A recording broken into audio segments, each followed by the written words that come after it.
the end.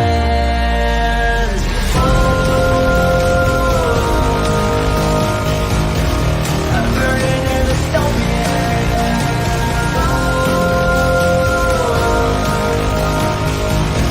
There's no place to hide.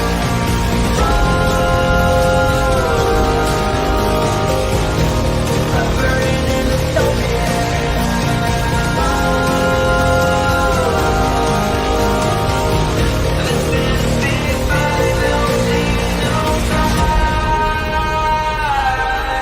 What have we done to the world?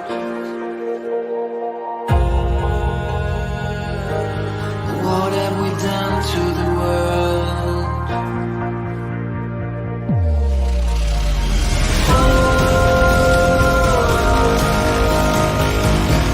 I'm burning in the dystopia.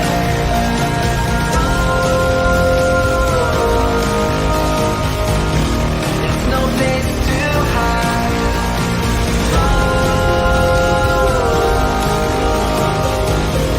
I'm burning in the dystopia.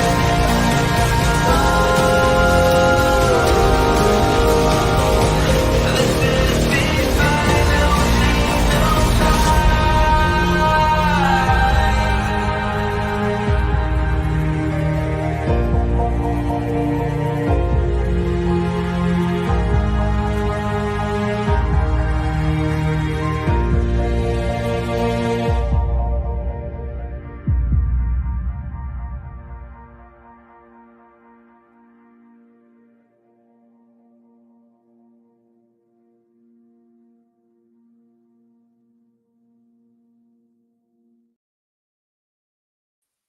Well, hey, everyone. Welcome to the cult. Did everyone like the new intro?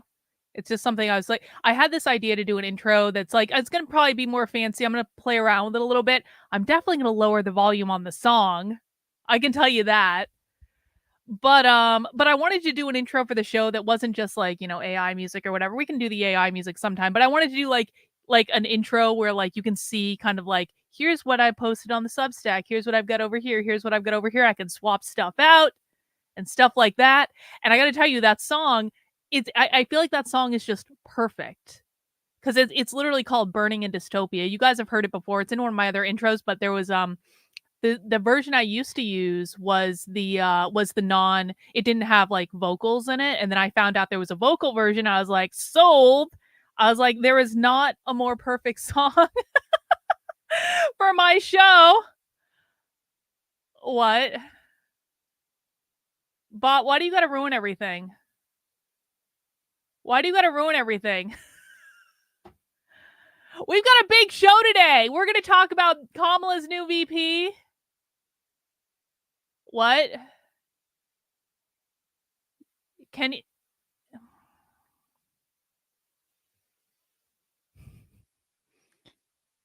Why not? Why wouldn't he? Why wouldn't he? Why wouldn't Big Tech be talking about me on his stream? Why wouldn't he? Let me just pull this up here. Why wouldn't he? Indeed. Why wouldn't he? Indeed. Why wouldn't he? Indeed. It wasn't that bad. Well, I'm just kind of annoyed that it's happening at all, if I'm honest about it. Hang on, let me pull it up and let me just simmer on this for like this information for like a second.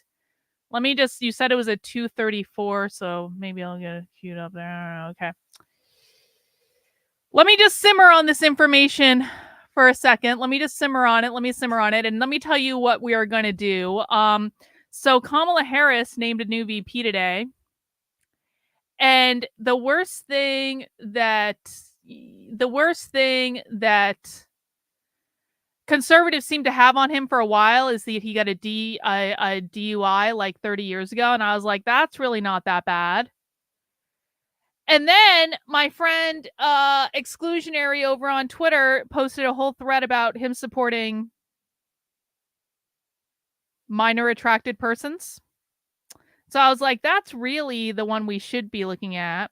So I thought we'd take a look at that. I thought we get to know him a little bit better. I've got a couple videos pulled up. I've got Cenk Uygur's reaction to it. I've got apparently Tim Pool did a stream today talking about it. So I thought we would talk about Kamala's new VP, but now I've been alerted that apparently the little birdie was talking about me last night. Let me just do this. Well, let me just do this while people are filing in. Okay, let me just do this while people are filing in. Like, it takes a minute for people to. Well, yeah, that's actually, we'll talk about that later. But I want to see. I want to see what was said. Because listen, like here's the thing. There's supposed to be a fucking truce. There's supposed to be a truce. And the thing of it is his audience keeps trying to fuck with me. And you guys don't know this because I haven't talked about it, but his audience keeps trying to like come into my DMs and fuck with me, and I don't like it. And so if he's talking about me on his show, I want to know what the fuck he's saying. So let me just do this while people are filing in.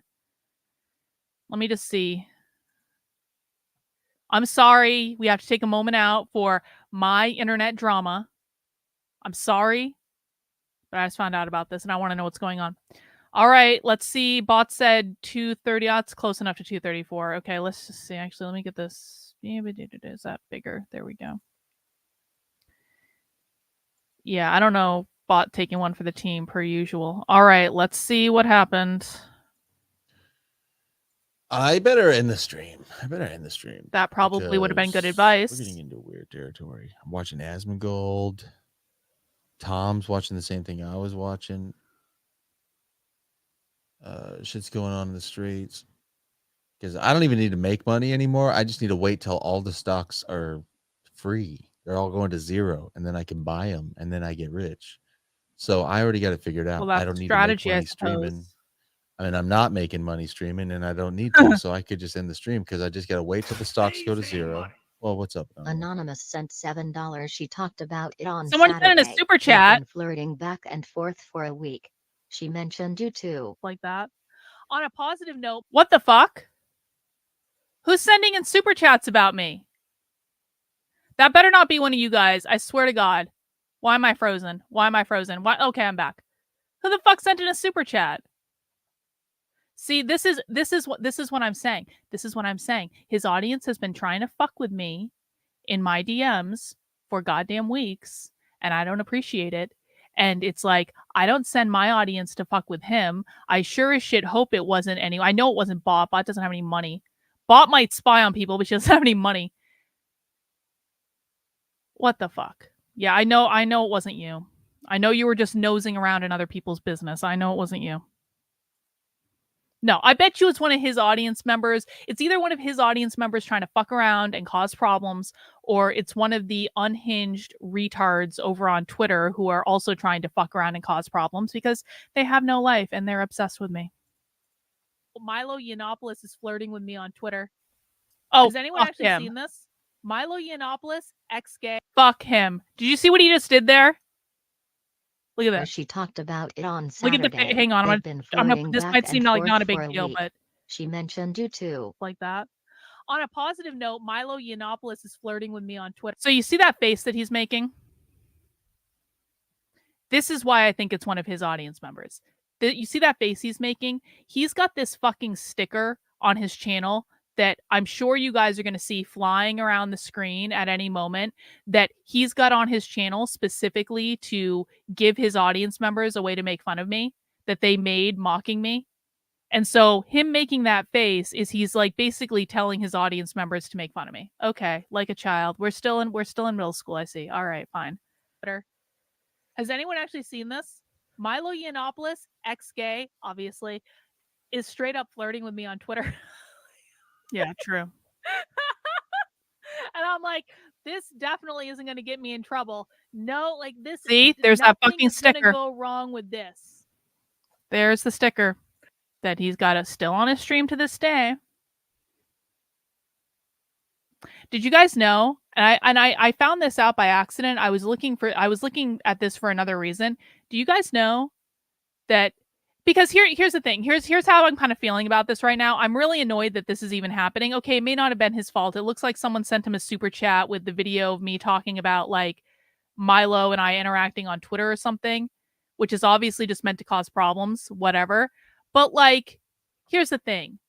He doesn't actually have to play this shit. he doesn't actually have to buy into it. He doesn't have to still have that sticker on his stream making fun of me. There's no fucking reason for it. It serves no purpose. It serves no value. I don't know why we continue to do this. And the other thing is too, is I was looking at the fault, like who's following the accounts of the horde of unhinged retards, the people who just have these Twitter accounts that are just all about harassing me. He's still following all of them. Why the fuck is he still following all these people on Twitter that just do post nothing but harassment? Like, why? Why are we still engaging in this? I don't get it. What could possibly go wrong? He just seems jealous AF about the Nick and Milo thing. Well, I guess we'll see. Milo Yiannopoulos is in a war with Nick Fuentes. I know that the only reason Milo Yiannopoulos is flirting with me on Twitter is because of Nick Fuentes, because he doesn't like Nick Fuentes and he's trying to cause problems. Because Milo Yiannopoulos is like Puck in Midsummer Night's Dream, where he just comes in to cause problems. But Milo is also brilliant, and I enjoy his artistry and I enjoy his dramatics. Oh God, I'm gonna get in trouble. Whatever. Yeah, well, obviously this is the case. Obviously he wants to get. I actually saw the horde of unhinged retards talking about Milo talking to me, and so this might have come from them, I'm thinking, but to Nick Fuentes through me, obviously. Isn't that funny?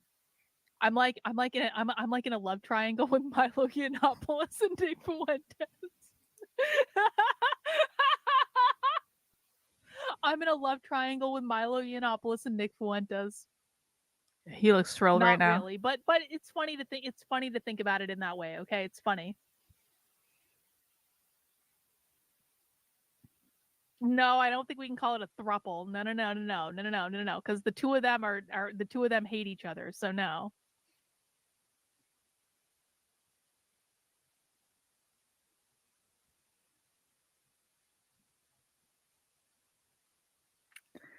Yeah, well, the chat is something else, isn't it? The chat is something else. I've seen the tags, yeah. Right? Like, you guys keep suggesting me to Kim Iverson and she never bites. And so I'm not going to go out and chill myself to get on shows. I'm just not going to do it. I'm just like, and I know you guys want to see me on shows, and I'm just like, I just don't care. I just don't care. Most people don't understand my content. They don't and it's like, it's also just like, I don't know if people can understand. Okay, I think we got the scoop. It is actually really I think I can skip it, right? For me to dumb down my content because I'm not trying to play Carlin's content on my stream. It was a super chat. I wish her well. I hope it all goes well. I wish her nothing but the best.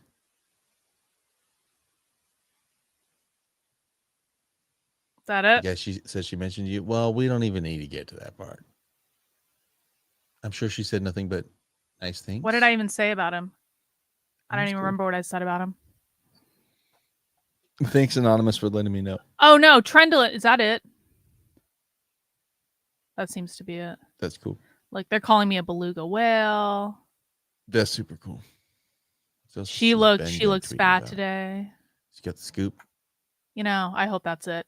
I don't even remember what I said about him on that stream. I think Trendlin said something about him in the chat and I responded. Here's what I'm going to say about this.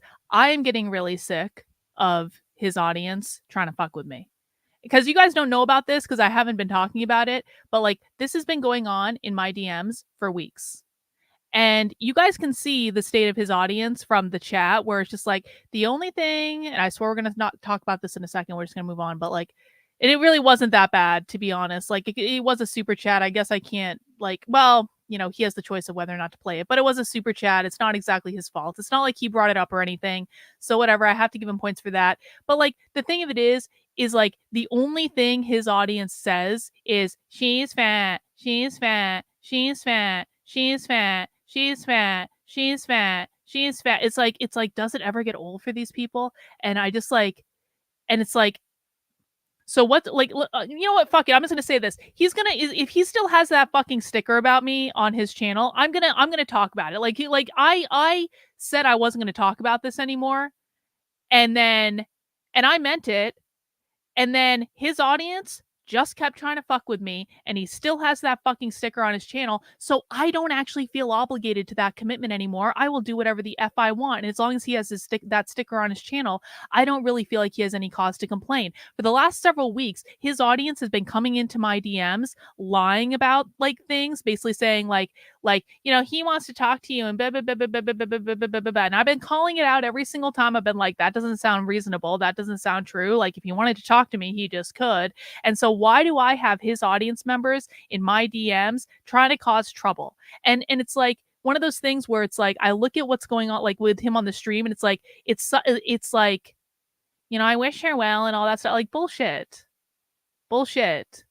Honestly. Like, I have a hard time believing that he's not telling his audience to do this behind the scenes, and they're not coordinating to try to cause problems, because this is like all they know how to do. And I don't know, like, I really wanted, I guess I don't really have anything more to say about it that would be interesting to anyone else. I just want the bullshit to stop. I wanted everything to be cool. I didn't want to be engaging in this bullshit. Yes, it would be far too easy. It would be far too easy to just put on the big boy pants and do that. We can't do that. We have to send trolls into my DMs to, I don't even know what the point of any of it was, to be honest about it. But yeah, I guess thanks for telling me. I mean, it's just like, it's like things like that. It kind of fucks with you after a while, because it's like there aren't many people that I misjudge on the internet. There aren't many people, but like the ones that I really do misjudge, and the ones that I'm like, I think they're better than this. I think they're like, as I like, yeah, I guess that's like, I don't know how much more I want to say, but like, it definitely has fucked with me a little bit how badly I misjudged who he was. And it's like, this has happened to me a couple times with internet people, where like, I really want to believe that they're better than they are, and I really hope that they're better than they are, and I really try to engage with them like they're better than they are, but I can never forget that it is a dark little corner of the internet, and that they're not actually better than anyone else. They're just the same old thing, just there to cause problems, and we've got other stuff to talk about. So whatever, I don't actually believe, like, oh, I just wish her well and all this stuff. I think he's still plotting with his goddamn community to fuck with me, because if he wasn't, why would he have that sticker on his channel? Why would he be following accounts that are only existing to harass me? Why would I still have his community members in my DMs for no apparent reason? Why would any of this be happening? It makes no sense.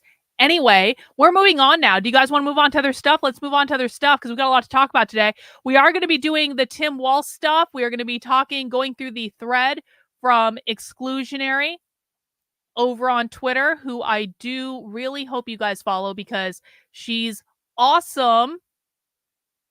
She's awesome. And she knows everything. And she's really smart. And she's really into like the postmodernism stuff, but she's also just really like, she actually just graduated from law school, just took the bar, really smart about this stuff. So I definitely recommend people follow her. She's Exclusionary over on Twitter. We're going to be talking about her thread about how Tim Walz maybe, I don't know, maybe supports pedophiles. I don't know. I haven't even had a chance to read it yet, but I saw the first couple, like the first like thing, and I was like, oh shit, I need to talk about this on stream. Number two, I thought of something over the weekend. When Kamala gets elected, can you imagine the seething from Hillary? It was supposed to be me. I mean, I don't know if that's much of a consolation prize of like, we have to have Kamala Harris as president.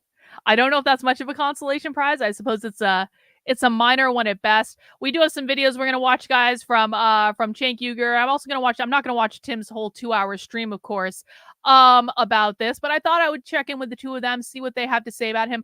I don't really know that much about Tim Walz, if I'm honest. I know he's the governor of Minnesota. I know he was presiding over Minnesota during the 2020 riots. I know that he has a very leftist base, so he has a lot of far left policies. But I don't really know that much about him. Oh, no, not that. That wasn't something you were supposed to say. Wait, can I be bitter? Can I be petty? Can I be petty for just one more minute before we get into serious stuff? Can I be petty? Please let me be. Please give me permission to be petty on the internet, please. I didn't realize I put that out there, but now that I've showed it on the internet, can I be petty?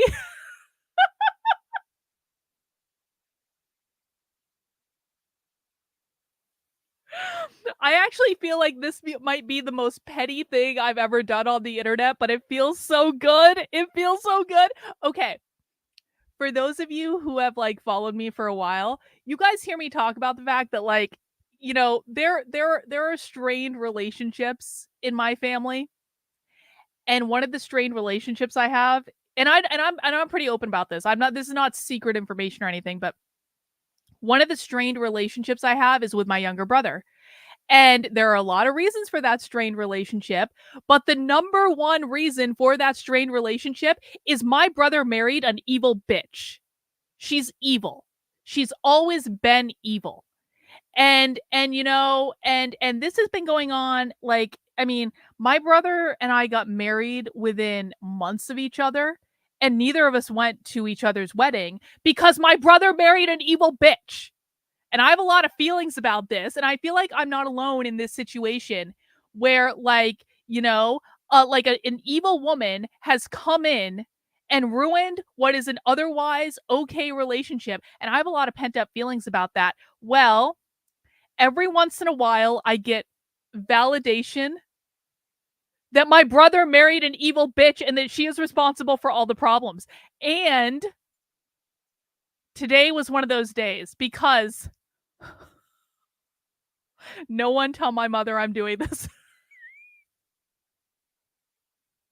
My mother apparently went out to visit them where they live in a very leftist state. And by the way, no one should feel sorry for her because she is a leftist that works in schools, counseling children, doing leftist things, which she is the enemy. Okay. She was the enemy long before she became a leftist guidance counselor in schools, but she's still the fucking enemy. All right.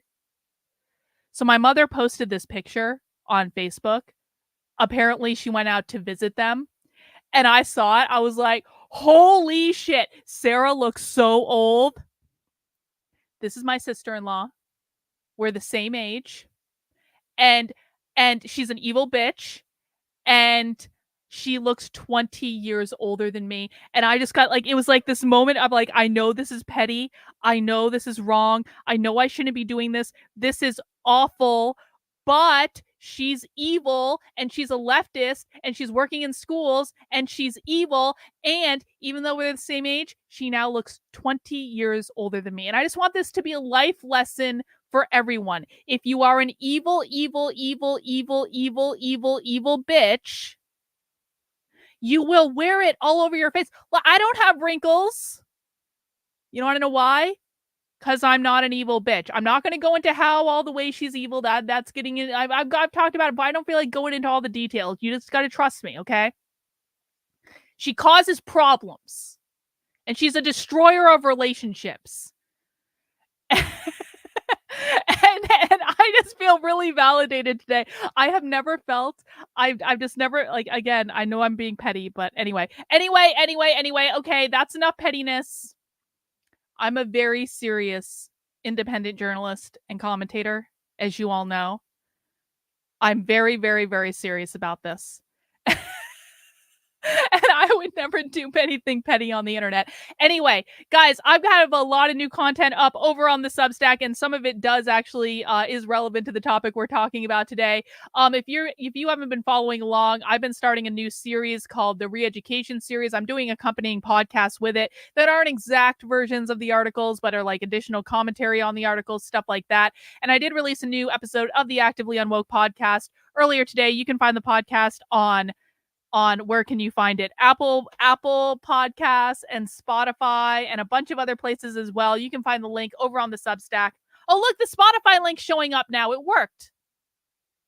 The The Spotify link wasn't showing up yesterday, but it's showing up today. So you can listen to the podcast on the Substack, in the Substack app. You can do any of your normal kind of like podcasting place. That's cool. But I did release a podcast today where I was talking about how Democrats and socialists are not the same thing, but Tim Walz kind of looks like a massive lefty. And so maybe does Tim Walz ascend to the level of socialist? And so I kind of gave my initial thoughts on it. I'm still kind of ruminating on it. I'm not quite 100%. What I really want more than anything else is I want to hear what leftists have to say about him, because you guys know leftists hate Kamala Harris. Real socialists hate Kamala Harris. And so I guess I'm going to judge how socialist Tim Walz is based on what real socialists say about him. And I think the jury's kind of still out on that. Obviously, I've got Cenk Uygur pulled up, so that's going to give us some information. He seems to be excited, so that doesn't bode well for the socialist argument. But I did talk about that today on the podcast. Bro, please stop spamming my chat. Don't do this. Don't. No, stop spamming my chat. Don't do that. And if you want to find some other additional articles in the re-education series, this was the article that podcast was based on. The re-education series is where I'm creating a whole sequence of content going back to basics with what the far left is based on the 3.5 years that I've spent deep diving into their trainings and going undercover at their stuff. And so I'm breaking it all down in plain English, giving you guys a daily dose of what you need to know about the left. I'm creating a whole new kind of like, it's kind of like an onboarding sequence to go back to my HR days where I was never really in HR, but I knew enough about HR to be dangerous. It's like, if you are just getting to know, if you've just discovered me and you have listened to retards on the internet like James Lindsay and Charlie Kirk and Mark Levin and all of these other people who claim, and Dan Bongino and what's his name, Jesse Kelly, all the people on the internet who claim to understand the left but really have no effing idea what the left is about, because they don't actually listen to the left, they don't engage with the left, they don't watch their trainings, they don't go into their environments. It's just a conservative interpretation of the left. I am downloading all the knowledge I have from what the actual left says and what the actual left believes to be able to onboard people to my content. Because people always ask me, they're like, Carlin, what's the best place to start with your content? And I'm like, just show up and we're going to throw you into the deep end and you're either going to sink or swim and it's going to be great. I'm getting a little bit more pragmatic. I want to give an onboarding sequence. So that's what we're working on with the re-education series.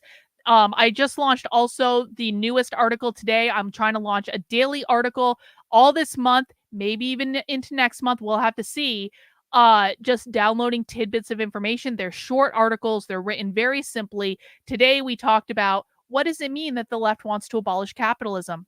Because the thing is, everyone thinks they know that what the left means when they say they want to abolish capitalism. But I did a little experiment on Twitter just the other day where I said, when the left says they want to abolish capitalism, what do they mean?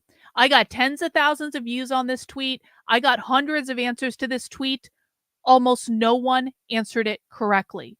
That's because everyone has a different perception of what capitalism actually means. Well, we know what capitalism means because we've listened to the left define it.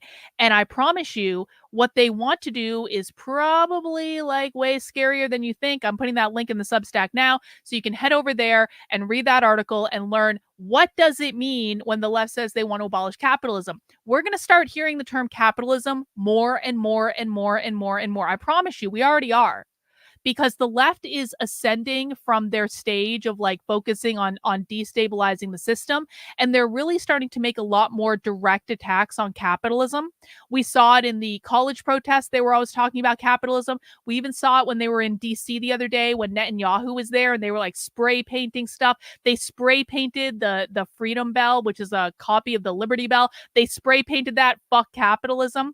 So you're going to start seeing this. And I heard for years from conservatives, they were always like, Carlin, the left never says capitalism. And I'm like, really? Because I have like 15,000 clips of the left saying capitalism. They're like, nope, the left never says capitalism. Well, they're starting to say it more and more and more. And they're starting to be brazen about it. So we have to understand what they mean when they say it. And they probably have a different definition than you. But this is not about trying to convince them that your definition is correct, because to be quite frank, the left doesn't effing care what your definition is of capitalism. They don't care whether or not you like capitalism. They don't care about getting rid of crony capitalism. They don't care about getting rid of corruption. That's not what we're talking about. And if you don't understand what the left means when they say capitalism, goddamn, are you in for a surprise? So that's what that article is about. I highly recommend everyone take a look at it. Also, couple programming notes. Number 1, tomorrow we have a special supporter only spy stream. And spy stream is when I get us invited to a live woke training that's private, that's not on the internet. Well, it's on the internet, but it's not like a public thing. Like I get a secret link or something like that. I worm my way in. I have I have like 19 fake identities that I use to sign up for these things. Anyway, tomorrow at 6:30 p.m. Tomorrow at 6:30 p.m., we are going to be doing a secret supporter-only spy stream where there is a new project about transgender justice in schools. So if you want to come and see what the left is doing regarding trans kids in schools, then what you need to do is sign up as a supporter over on my Substack, which is Carlin, KARLYN.substack.com. Spy streams are supporter exclusives because it makes it easier for me to do it, to be honest. Like if I'm doing it out in the public, someone might tattle on me, someone might tell, someone might get the stream pulled down, someone might try to get me in trouble or get me a copyright strike or something like that. So I stopped making spy streams public. They're a supporter only exclusive. They're for people who are going the extra mile to fund the work I'm doing, because I am 100% completely funded by you. You can sign up for a membership over on the Substack, $8 a month, $80 a year. I will be sending out the link to the supporter only spy stream tomorrow. We're still going to be doing our 5 p.m. stream. We're just going to do something different. Okay. But we will be moving into this around 6:30 tomorrow for supporters only. So you got plenty of time to head over to the Substack and sign up, and that'll be really great. And later today, we're going to be talking about Hitler. Additional programming note. Now, on Tuesdays at 9 p.m., we have the relaunch of the Disenrage podcast, the Disenrage show that I started a long-ass time ago and then stopped doing. And then Joshua couldn't do nothing remotely controversial anymore. And Jennifer was like, why don't we bring Disenrage back? And so I was like, yeah, we definitely should. But my co-host for Disenrage is on vacation tonight. And she's out in a campsite in the middle of the woods. I don't know what she's doing. I don't want to know what she's doing. I want her to rest and relax and decompress. And while Jennifer is camping, I thought that we could watch a channeled afterlife interview with Hitler and some other stuff so there's this one channel on YouTube. By the way, guys, Disenrage is like a break from politics. It's about spirituality and meditation and aliens and witchcraft and tarot cards and astrology and all the woo-woo. If you don't like the woo-woo, you don't have to come. But there's this channel on YouTube that I've loved for a long time that does channeled afterlife interviews with like dead famous people to talk to them about their lives and stuff like that now that they're dead. And they have a channeled afterlife interview with Hitler. And I want to watch it. I haven't watched it in a long time. And things have changed since the last time. My perspective on Hitler has changed since the last time I watched the channel's afterlife interview with Hitler. And so I thought that would be a fun exercise. Also, it will keep Jennifer out of trouble, so she doesn't have to get involved in any of this nonsense. So we'll do that at 9 p.m. tonight. There's also some anti-Semitism stuff on that channel that might be interesting to watch, so we'll kind of dig into that. So it'll be a little, just baby subversive, just a tiny bit subversive. If you want to join us for that, that's going to be at 9 p.m. tonight, and I do really appreciate it. All right, let me get my super chat counter. Did I miss a super chat or something? Hang on, did I miss a super chat? Oh, I did miss one. Funny Mice Pac-Man. Hi there. Hi. I appreciate the money. Thank you. And then Naruto says she caught whatever Brian Stelter has. He looks, my sister-in-law. Yeah, he looks like he's in his 50s, but Brian Stelter's younger than me. You know I make good life choices. Every time that someone who is younger than me looks years and years older than me, I'm like, maybe it's the lack of kids. Maybe it's just the meditation. Maybe it was the psychedelics. Who really knows? Maybe it was the not holding on to bullshit and anger as long as other people. I never realized how much like other people hold on to bullshit and anger, if I'm honest about it. So, yeah, I appreciate the money, guys. Thank you. Am I visible? Yes, you are. Yes, you are. I did a mass unblocking. I still have a whole bunch of people I need to unblock because YouTube does not make it easy. But hey, welcome back. Don't be a dick, okay? Don't be a dick in the chat. Everything's going to be fine. All right, so I want to start off by looking at this thread that Exclusionary has on Twitter about Tim Walz. And let's see what we think of this. And again, like conservatives are running with this like DUI story. This was the first thing I saw about Tim Walz. They're like, Tim Walz got a DUI in 1995. And I was like, really? Because that's 30 years ago. That was 30 years ago. An afterlife interview with Hitler. What could possibly go wrong? Yeah. Yeah. You know, don't worry about it. Don't worry about it, Naruto. Okay? Don't worry about it. Hang on, let me update my tally. Eventually, I'm going to get this set up so I don't have to manually update the super chat goal. Working on that. Anyway, so this was the big kind of like, aha, he got a DUI 30 years ago. And I was like, really, conservatives? That's the best thing you have? But then Exclusionary came out with this. And this to me seems a lot more, pertinent about who Tim Walz is and what he believes.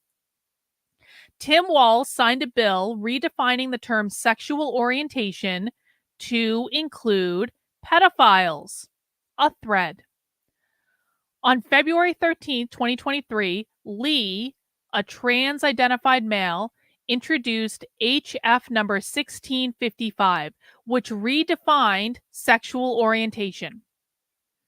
Sexual orientation means having or being perceived as having an emotional, physical, or sexual attraction to another person without regard to the sex of that person, or having or being perceived as having an orientation for such attachment, or having or being perceived as having a self-image or identity not traditionally associated with one's biological maleness or femaleness. Who writes this? Sexual orientation does not include a physical or sexual attachment to a child by an Okay, so what's interesting about this is this part is crossed out. This is crossed out. Why is this crossed out? Why did they want to exclude this? Why didn't they want the bill to say sexual orientation does not include a physical or sexual attachment to a child by an adult?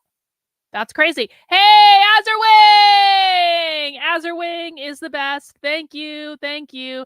Azerwing, have I made you king of the chat yet? I feel like I need to make you king of the chat. You've been such a good supporter lately. We haven't had a good official king of the chat lately. I think I might have made you king of the chat already, but maybe if I didn't, blessed. Azerwing's been an amazing supporter lately, so I really do appreciate it, bro. Thank you for that. Thank you for the nice big super chat. So what that means, by the way, when you become a king of the chat, what that means is no matter what he says or does, he can't get banned. Can't get banned. Can't he can break all the rules and it's fine. And we all just generally bow down to him and appreciate him. All right, hang on. So she's got the attachment there.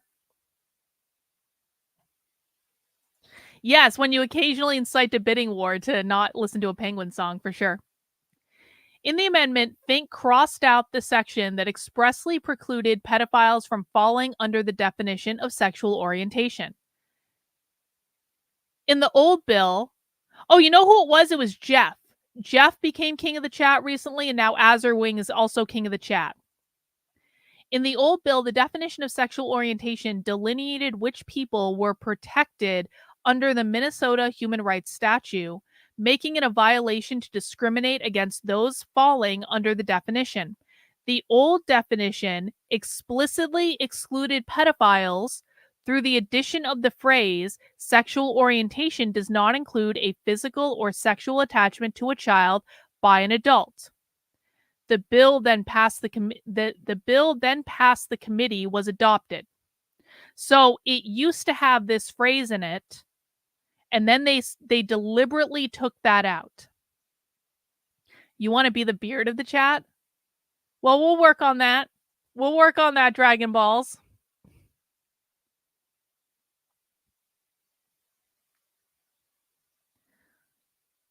Oh, so they've actually got the video of the live stream. Okay, let's actually watch this. Hang on. Let's watch this. This happens at 1930. Yeah, right-wingers. The DUI is really the biggest problem here. Exactly, Andrew. Exactly. The DUI is what really matters. Yeah, okay. The right wing cares about bullshit, yada yada. Oh, yo, super chat, $10. Mark's Lives over on Rumble, or Rumble Rant, I guess. Alex Jones, turmeric plus Nick Fuentes seed oils plus Carlin Spy Stream equals unstoppable energy. Hey, I appreciate that, bro. Thanks so much. Thanks so much. All right, let's see what happened at 1930. What was it again? 1931.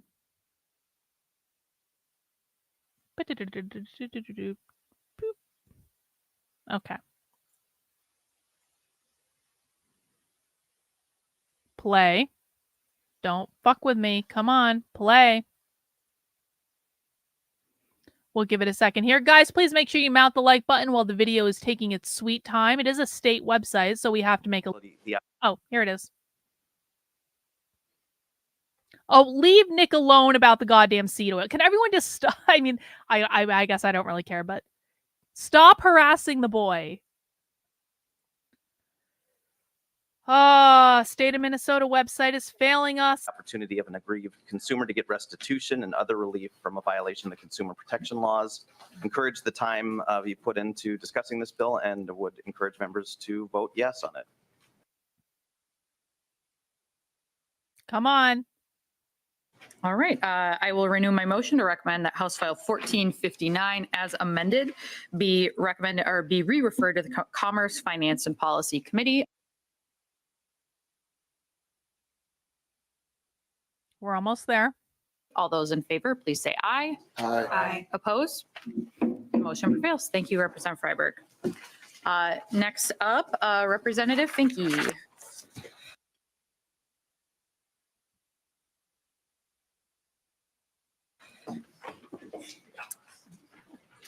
Representative Finke, would you like to move to recommend that House File 1655 be placed on the general register? Come on, state of Minnesota. Really? Really? It's not on my end. This is on their end. What? All right. We've got the bill in front of us. I see you've got an A2 amendment. Would you like to move the A2 amendment and then tell us what it does? Yes, I would. Representative, state of Minnesota. Minnesota has a whole queer caucus in their House of Representatives. Would I be able to adopt the amendment and then explain the bill as a whole, or do we need to do the amendment? If it's easier to do it that way, I think that's I think fine. it would be. Okay. All those in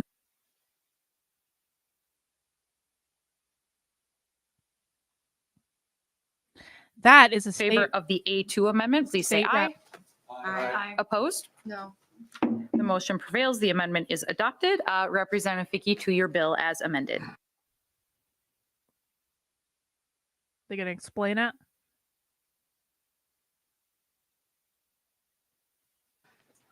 Thank you, Chair and members. This is the Take Pride Act. It is a bill that does two things. It modernizes our Human Rights Act in a number of ways. Come on. Seriously? Seriously? This is why the government shouldn't be responsible for things. Bringing it into a more contemporary understanding of what this is trying to do. And I have Commissioner Lucero here who will explain that. It also creates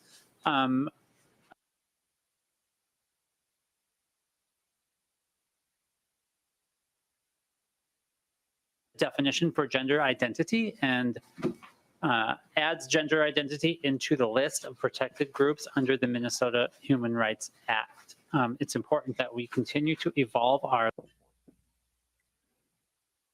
All right, I'm going to give this like one more minute and then I'm going to give up on this streaming situation because I can't control the Minnesota state website. laws as our understanding of what it means to be a full and authentic human is. We do this throughout history, throughout time, and this is a great moment for us to expand what it means All right.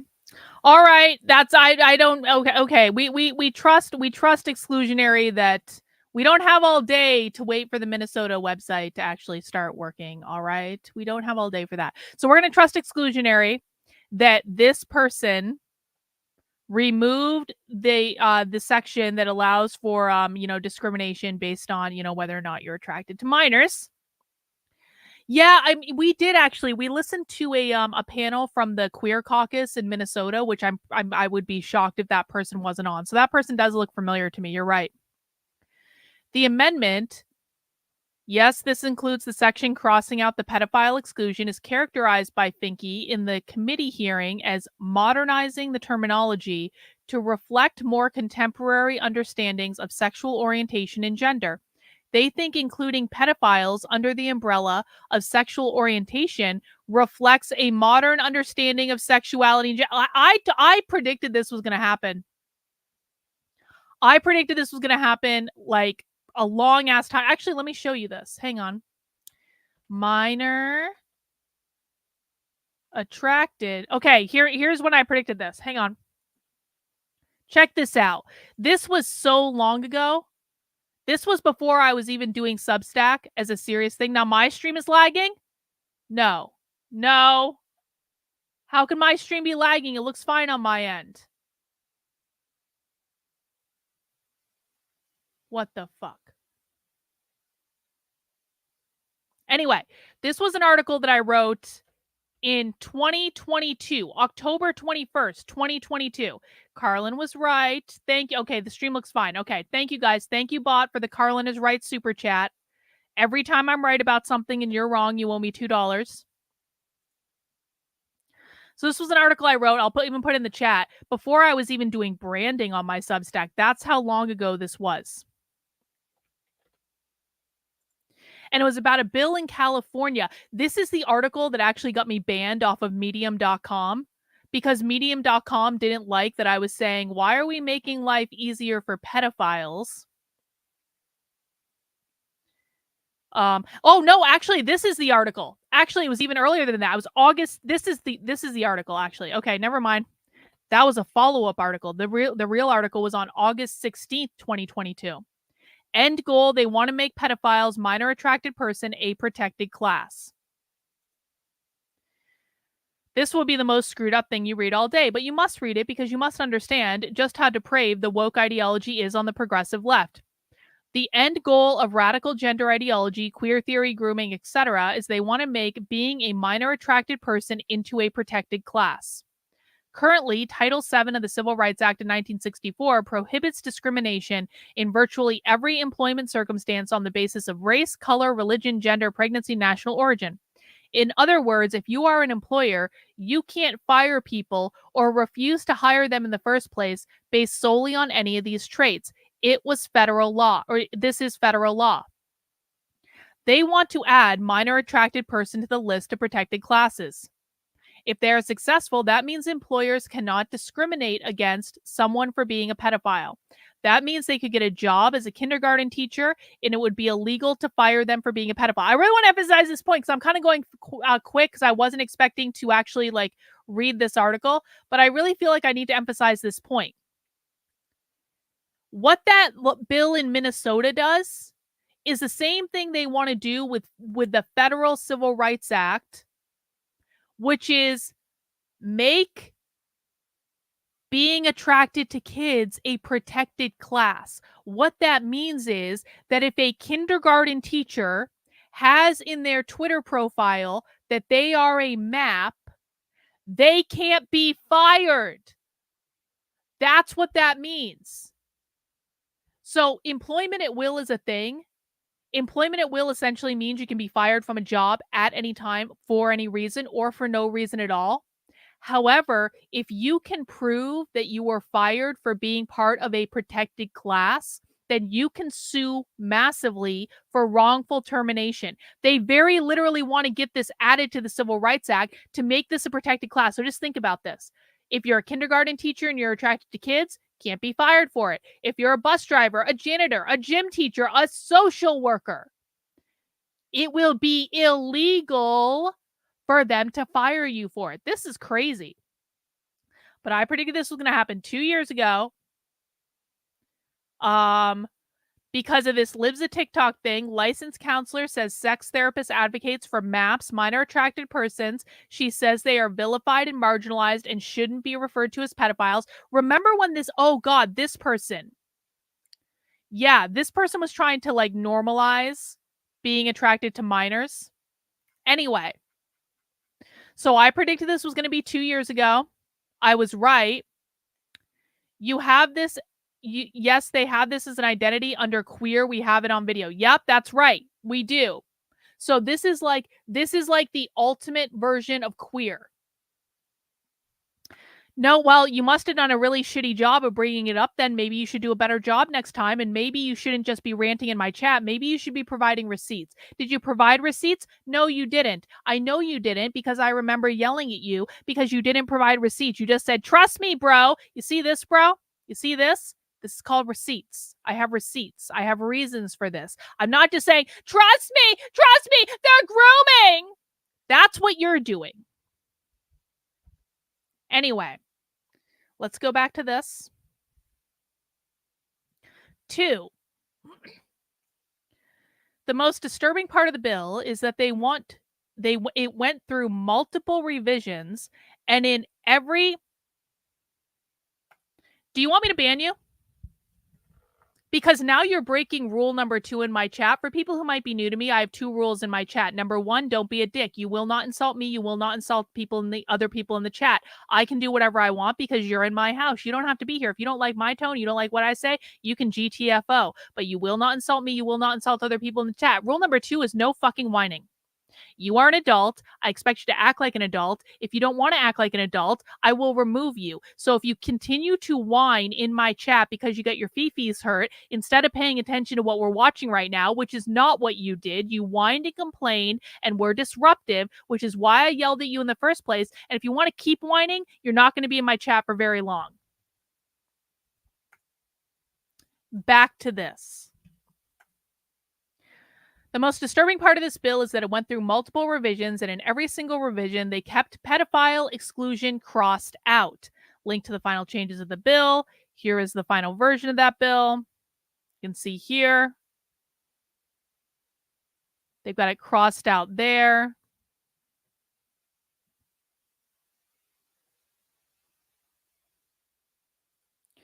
Dragon Ball says, from what I remember, what's interesting is that the Mary Nardini gang analysis reflected an anti-pedo position. How will this play out with queer anarchists, or have they evolved or co-opted by queer? So here's the thing. And people might not want to hear this, but this is just, we need to deal in like reality for a second. The vast majority of queer Marxists that I've encountered in the wild have actually been very vocal about not sexualizing children, which is weird because they want to abolish the nuclear family and they consider children being property of their parents to be like akin to children being slaves. And that's why they want to get rid of parental rights, because they feel it makes children basically slaves to their parents. But essentially they're kind of like Scientologists in that they believe that children are but little adults that can make all their own decisions. However, I've also specifically heard them say on many occasions that they do not believe in sexualizing children. They actually want to protect children, and they're doing this in their private spaces. So it's not like they're doing this publicly when they get attacked for being groomers or whatever. They're saying publicly, like, we don't think children are property of their parents, but we also don't believe that children should be sexualized. So that's the majority of what I hear from queer Marxists. This whole minor attracted person thing, I'm not saying it's kind of like it's obviously under the umbrella of queer, but I feel like it's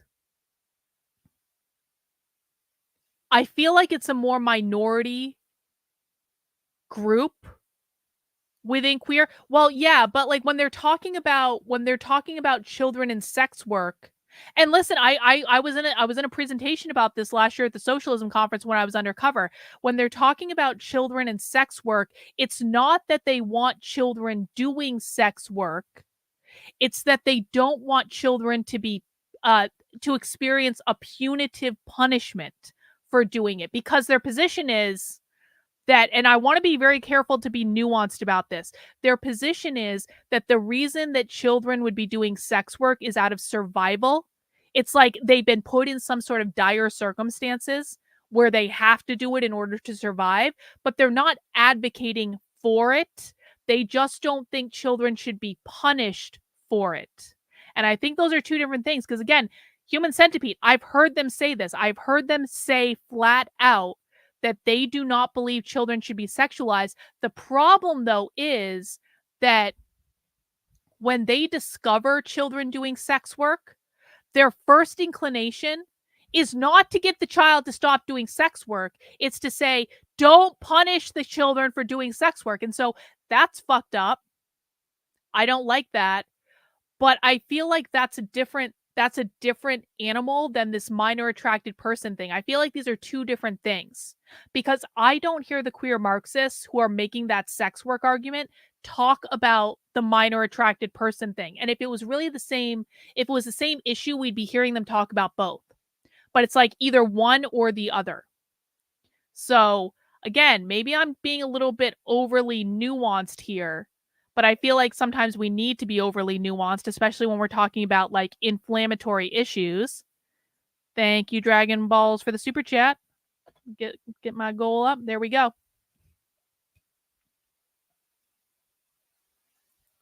The problem is that's where their access to children, it'll bring out those who want to take advantage of the. Well, yeah, I mean, and I don't disagree with that, but I also think that we need to listen, man. Like, I also think we just need to be fair to people. I don't think it's productive to call someone a groomer and to vilify them if they are flat out saying they don't believe children should be sexualized. I just think like I think it's important to acknowledge when people are flat out saying we shouldn't be doing this, right? And they want to protect kids from this. Because again, these are two different groups of people. The problem is that this has a lot of layers, but the idiot right will use it to say every gay, lesbian, bisexual, regular trans are pedophiles. Yeah, I mean, that's another problem, isn't it?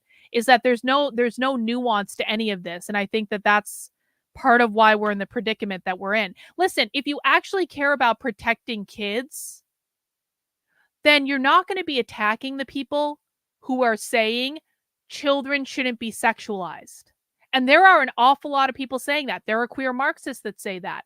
You should be attacking the people that are like, we should make minor attracted people a protected class. Attack those people. Okay? Can we just focus on what matters? But they don't advocate for it, is what I'm saying. They don't advocate for it. They say that if a child ends up in this dire circumstance where they are forced to do sex work, that child should not be punished. Like, the child shouldn't go to jail, essentially, for doing that. That's actually their position, which is actually kind of fair if I'm honest about it, but they're not saying it's a good thing and they should all be doing it. They're not advocating for it. It's the minor attracted people category that are advocating for this stuff. Anyway, the amendments were signed into law by Walz by virtue of their inclusion in the Take Pride Act, which was an act included in the Judiciary and Public Safety Bill. As such, Walz signed the bill into law that included an amendment that removed the clause that excluded pedophiles from 2022. And this whole Take Pride Act thing, I'm fairly certain this is what made Minnesota like a sanctuary state for so-called trans kids, where essentially, like, if your state has outlawed gender surgery or transition like healthcare for minors, you can bring the kids to Minnesota and they can get the care there. And I think there's also kind of some weird thing in the law where, like, say you have a parent in Texas, and that parent in Texas has a kid that claims to be trans, and the parent's like, you're not trans, and you're not getting the gender affirming hormones, and it's illegal in the state of Texas anyway, and so we're not doing this trans thing. But that kid has a liberal aunt. And the kid runs crying to the liberal aunt and says, Mom and Dad hate me and they won't let me get the trans affirming surgery. And that liberal aunt is upset about that. And she takes the child and brings the child to Minnesota, then the child can become like a ward of the state in Minnesota because they're protecting the child from going back to the evil parents in Texas. I'm pretty sure that's what this law is. Now, I don't necessarily think that, again, I want to be nuanced about this. It's one of those things where, like, I don't think that that was the intention of the law, but it absolutely is an outcome of the law because they've created this sanctuary state where, like, if you bring a child to the state to get this trans affirming care, they can't go back to the parents. They become a ward of the court or something like that. I could be getting that wrong. If people know more about this than me, if you're like a lawyer or something and you know more about it than me, please correct me because I know like this much about it.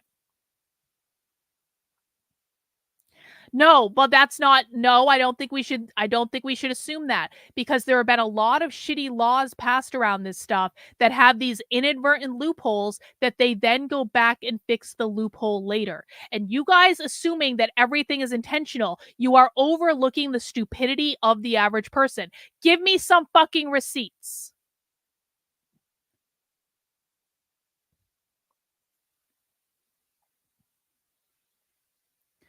The bill included the Take Pride Act, which is where Finky's... Do you have any proof that it's intentional? Do you have any proof that was the purpose of it? Because my read of the law was that that wasn't the purpose of it. And I guys, again, I'm getting really fucking sick of we're going to be outraged for the sake of being outraged, and we have to be outraged, and we have to be outraged about everything. We're going to be outraged no matter what. I'm getting really sick of it. I'm not saying you're doing that, human centipede, but like, I'm getting really sick of outrage coming first before receipts and actual real world evidence.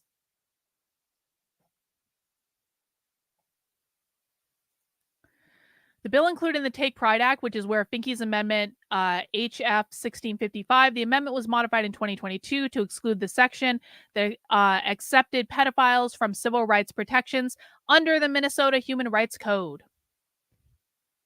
Minnesota has a lot to be proud of. Blah, blah, blah, blah, blah, blah, blah. Doesn't really say anything. To reiterate, Tim Walz signed a bill into law through which removed the pedophile exclusion that accepted pedophiles from the civil rights protections that were afforded to those protected identities or classifications that fall under the definition of sexual orientation. This opens the doors for the law to protect pedophilia as a sexual orientation under the Minnesota human rights legislation, especially when there is language in the bill expressly saying the provisions are constructed liberally. Oh, that's great. Wow. For further clarification about this amendment, the sexual orientation definition was included, blah, blah, blah. Here is the link that shows just the definition, which was applied and passed. Okay. She's being uber thorough here, which I appreciate in some respects, but also makes it hard to get to the meat of things. Here's how the Take Pride Act and HF 1655 relate to the Judiciary and Public Safety bills signed into law by Walz. The Judiciary and Public Safety bill is also named SF 2909. Navigation note, okay. Access the bill, okay. If you Control F on the above page using the term subdivision 44, you will see that the below revised text, which is the revised definition of sexual orientation that Lee Fink proposed, and it does have it crossed out. Sexual orientation does not include a sexual... I mean, it's amazing. It is amazing how many people saw this and didn't go,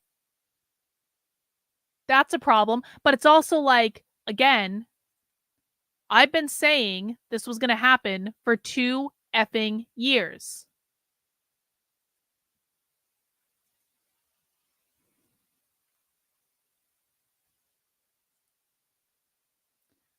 Just more websites.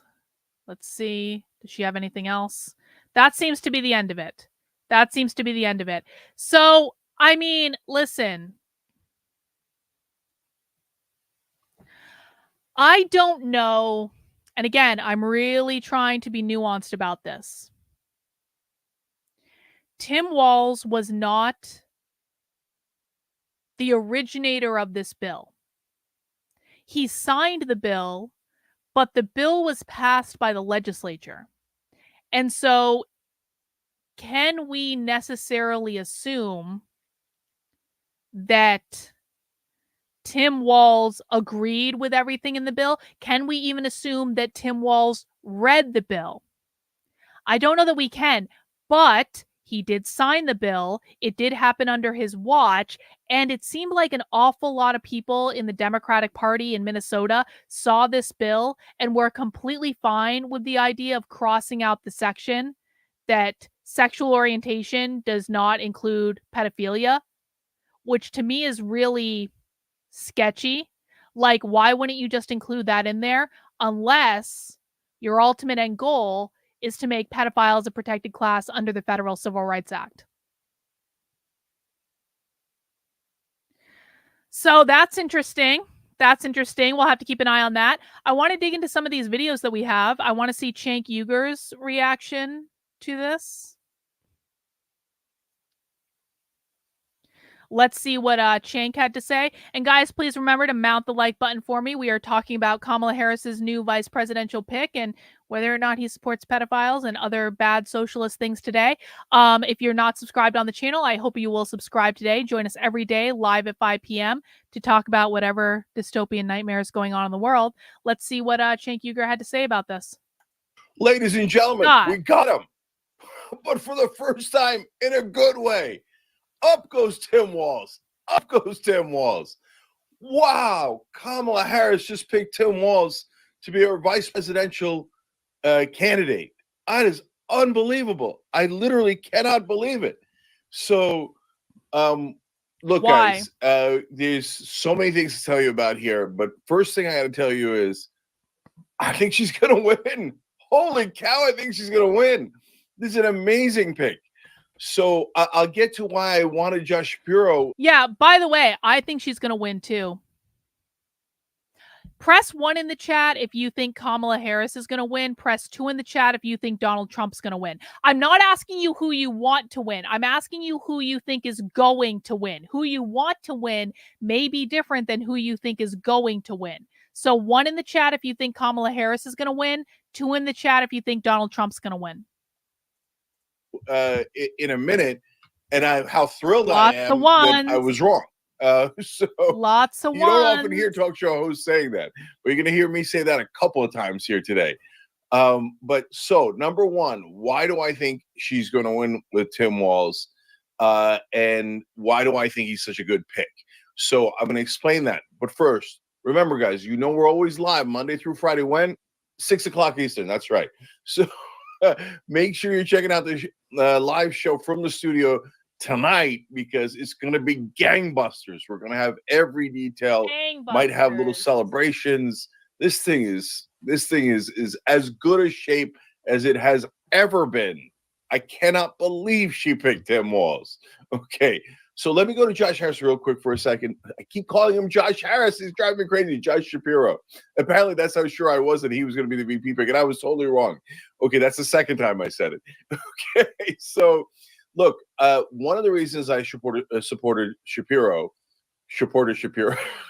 okay, is that I thought he really was strong, progressive, courageous. We can go back to that disagreement another day, but right now. Hang on. Who is this guy? This is Cenk Uygur. He's with the Young Turks. He's a raging progressive. The reason I want to hear from Cenk Uygur is I want to hear what the left thinks of Tim Walz, and then we're going to listen to Tim Pool and see what he thinks. Not that Tim Pool isn't a lefty, because Tim Pool is basically a socialist, but he'll have a different perspective on it. He's sitting at beautiful 61% in Pennsylvania. He's the governor of Pennsylvania. If you hated his Israel policies, you don't have to worry about it. He's the governor of a state. It's not going to make a difference, right? I thought he could be a rare guy who could actually get to peace in Israel because he loves Israel, because he cares about Israel so much. I know it's counterintuitive for a lot of you. That's Nixon goes to China. But all that stuff is in the past. But one of the top reasons I was backing Shapiro is because I thought there's no way in the world she's going to pick Tim Walz. I know Democratic leadership. They never make the progressive choice. Never, right? And so I thought this is a dream. See, that's a big red flag for me. Where he's like, Tim Walz is progressive enough for me and he's the good choice. I'm like, that's not to say that progressives and socialists are necessarily the same thing, but if Cenk Uygur's all excited that Tim Walz is actually the bold progressive choice, I don't like that. Of picking Tim Walz. He's way too progressive in Minnesota. And she did it. I'm stunned by that. So I'm thrilled that it's Walz. God bless. And I think and I hope that Governor Shapiro can be helpful in the future. The Democratic Party, the Democratic ticket, maybe even the administration. So maybe, who knows, maybe it'll come back around and he'll help on Israel.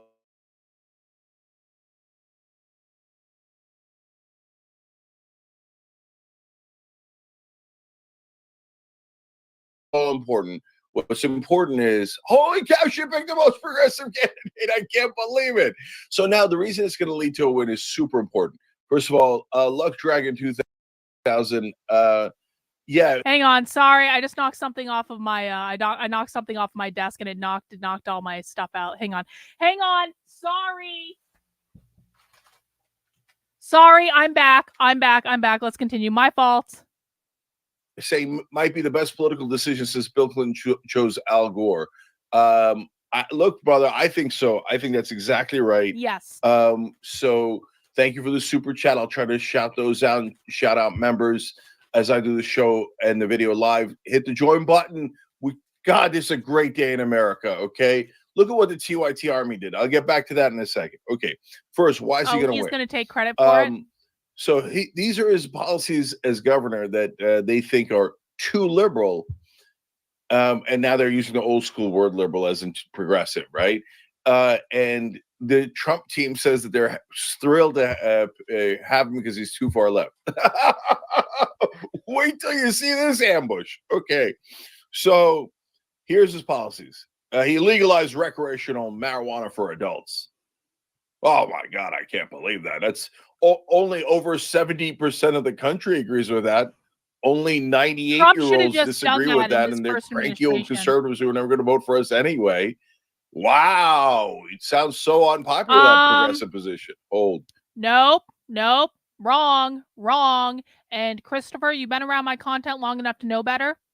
I find this bizarre because so much of my audience has backtracked lately into thinking that Democrats and progressives are the same thing as socialists. Whereas I presented more than enough evidence that they're not the same thing. I presented more than enough evidence that the real far left hates the progressives. They hate Cenk Uygur. They hate Kamala Harris. They hate all of them. They hate AOC. They hate Bernie Sanders. But for some reason, I think it's the election. And I think it's that you guys are listening to conservative political commentators who are lying to you. There's a big chunk of my audience that's backtracking into this. You know, Carlin, progressives and socialists are really basically the same thing. No, they're not. Don't ever say that in my chat. I will stop the entire show to correct it because you damn well know better. I do, and I know many other people do, and it should just be fucking legalized. And Trump should have just legalized it in his first administration and been done with it. He would have scored a lot of points for doing that. I don't think that that's true. I think that's Christopher. Now you're just swilling conservative propaganda in my channel, and I don't appreciate that. Come on, be better. Oh, hang on. Azerwang, if Cenk is anything socialist, he's a champagne socialist. He actively participated in. Oh, that's right. I forgot about that. You're 100% right. Yeah, Cenk Uygur is not a socialist. He basically like denied a union forming for employees at the Young Turks, which unions are all run by socialists. So I totally forgot about that, Azerwang. Thank you for the reminder. James Maddock, you're awesome. Thank you for joining us. Okay. So 1 for 1, well over 7 out of 10 Americans want that. It might even be higher at this point. Absolute win. Please attack him on it. Please look like out of touch idiots. Oh, yeah, say no to drugs. Marijuana will melt your brain. I mean, Nick was 2 hours late on that one. They were already saying that before. Make our day. Okay. He's passed a law protecting abortion rights. You really want to fight that fight, brother? Go ahead, Trump. Go ahead, J.D. Vance. Can't wait. Can't wait. You lean into positions of strength. These progressive positions all poll over 70%.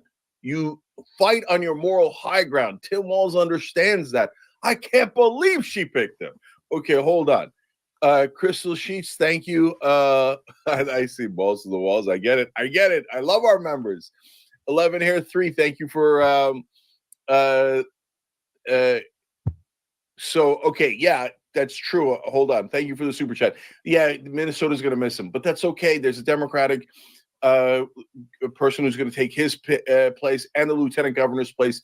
Don't worry. Of course, he's going to help out Minnesota. Don't worry about that. He's a great pick. S2, thank you for becoming a member and being one of the Young Turks that made this possible. Well, hit the join button. Yeah, that's true. I actually kind of had that pulled up. We'll see. Let me pull it up. To be one of those speakers. And in fact, I'm going to tell you, like I said, how you guys in the Young Turks audience helped to make this happen. Okay. Third thing, expanding LGBTQ protections. Again, the Republicans are going to run into their own rocks here. So what I mean by that is they're like, oh yeah, we'll sail our ships right into that beautiful shore that we see. We'll attack her for being black. I bet that works. We'll attack her for being a woman. I bet. Hang on. Let me go to the Kamala rally. They're actually live right now. Let's see what they have to say. We can even back it up a little bit. Right, and not just a privilege for those who can afford it. Did he speak already? As governor, Tim has continued to fight for working families. Hang on. Let's go back a little bit and see them introduced.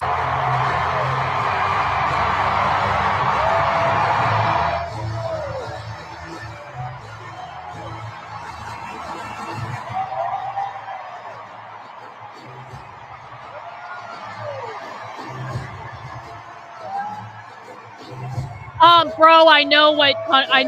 Hang on. I know what conservative influencer talking points are, and you're swilling conservative influencer talking points in my chat, and they absolutely are conservative influencer talking points, and I'm not going to allow that shit to stand here. You fucking know better. You've been around my content long enough to know better, and if you don't know better yet, it's because you're not listening. But I played you more than enough of socialists denouncing progressives over and over and over again. They hate progressives more than they hate conservatives. This is not in dispute for anyone that actually listens to the left and what the left has to say more than they listen to bullshit conservative influencers. I also want to say, guys, they're in a giant ass arena. You remember like last week when conservatives were like, Kamala Harris, the only way she could fill the arena was by having a free concert, and then they paid homeless people. Is there a free concert today? Doesn't look like there's a free concert to me. Looks like they're just in a giant ass arena where everyone's really excited to be there.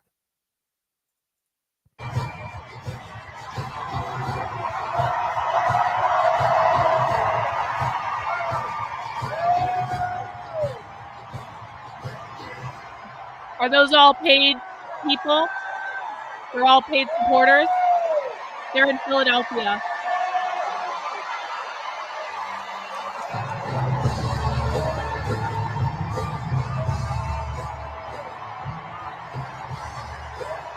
All right, conservatives, I want you to take a close fucking look.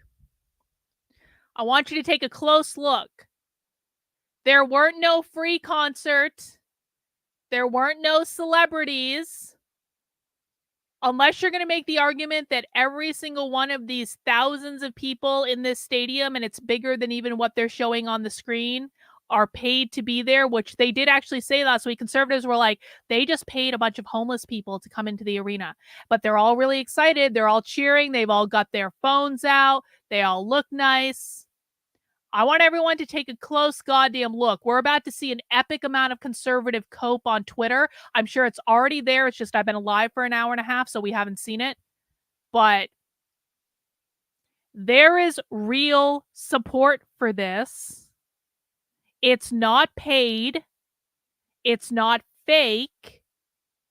And until the right starts confronting this directly, they are going to lose. Yeah, someone even said it was AI.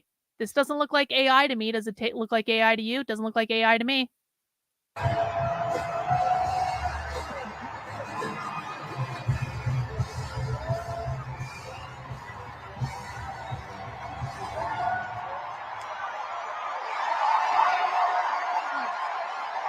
Let's go.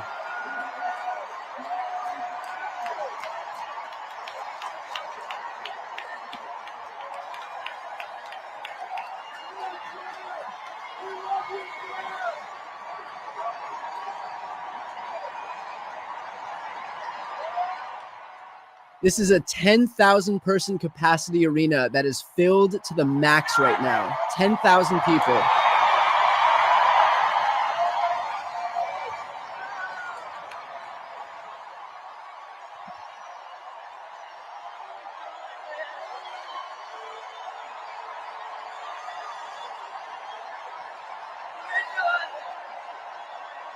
Good evening, Philadelphia. Oh God, that was so loud.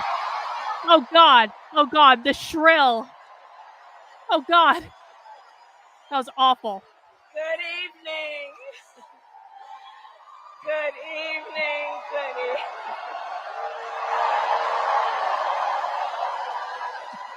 That almost knocked me Good over. evening, everyone. Good evening. Good evening. Oh, it is good to be back in Pennsylvania.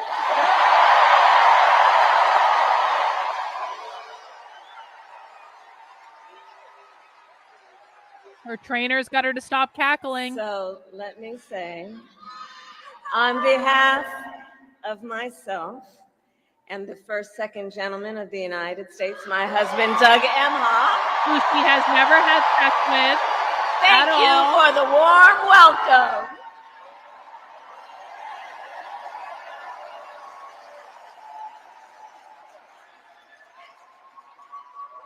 And let me just say, it's good to be here with all of the friends, all of the leaders who are here. I want to thank former Governor Ed Rendell, Senator Bob Casey, who we will re-elect this November, Senator John Fetterman, Mayor Sherelle Parker, and Chairman Jamie Harrison. And it is so good to be here with your incredible Governor, Josh Shapiro.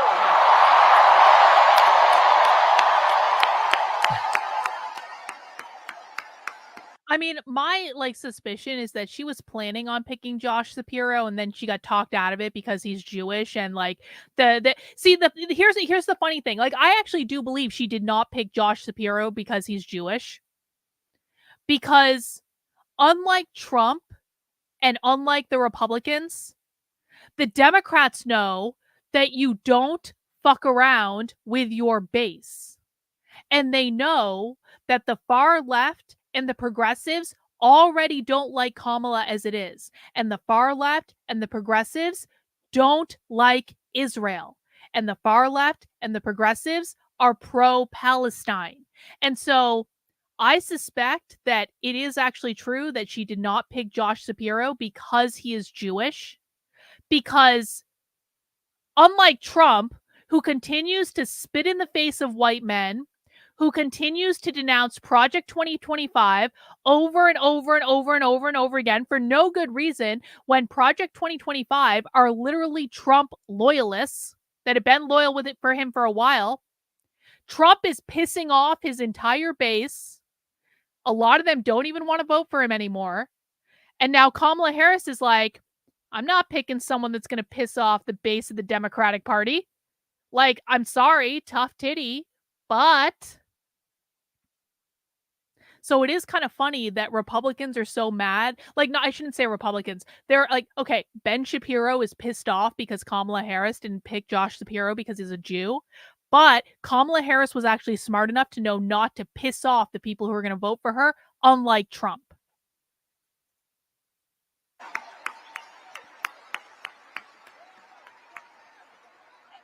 And I will say, Josh is a dear, dear friend and an extraordinary leader. He and I have been spending a lot of time together over the years. And I told Josh, look, I am so invested in our friendship in doing this together, because together with Josh Shapiro, we will win Pennsylvania.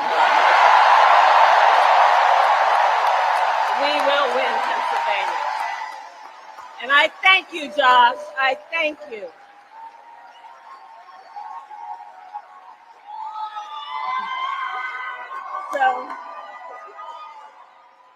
So Philadelphia, I launched my campaign for the President of the United States a mere 2 weeks ago. And it's been a bit of a whirlwind. And just last night, the delegates to the Democratic National Convention finished voting. And so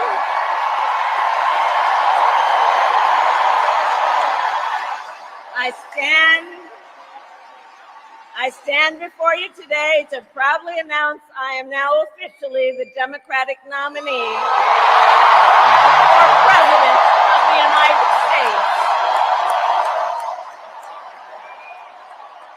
It is so loud that Is Harris a useful idiot? Oh, yeah. Kamala Harris isn't a socialist. I know James Lindsay keeps saying she's a communist, she's a socialist. Now, she was raised by communists, so she understands the language and she does push communist talking points, but make no mistake. And again, I say this as someone who lives in the land of socialism and communism. Kamala Harris just wants to be in power. She's not we actually, our actual RCA is here. He's an actual communist. You can tell us, is Kamala Harris a communist? I would say no. Kamala Harris is an opportunist. Kamala Harris wants to be in power. Kamala Harris wants the fancy title and she wants to be president just to be president. But I don't think she actually cares about anything. I don't think she has any issues she really feels strongly about. It's just like she's just doing it for show.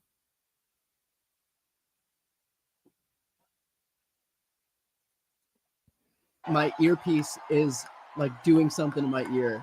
The noise, the energy in this room, the volume of these people is so loud. And so now we got some love work to do. We need to move to the general election and win that. And to all the friends, listen, we also need to level set. We are the underdogs in this race, but we have the momentum, and I know exactly what we are up against.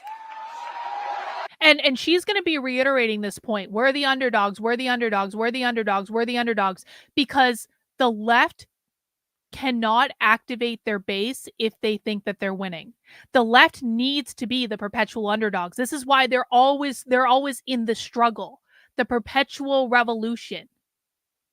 So the more they say, we're losing, guys, we're losing, we're the underdogs, that's going to make this support for her all the more rabid.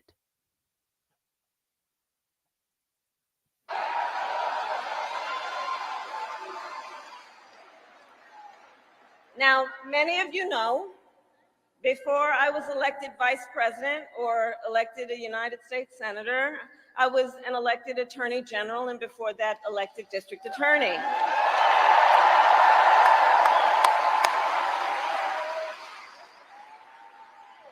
And before that, I was a courtroom prosecutor. I love this.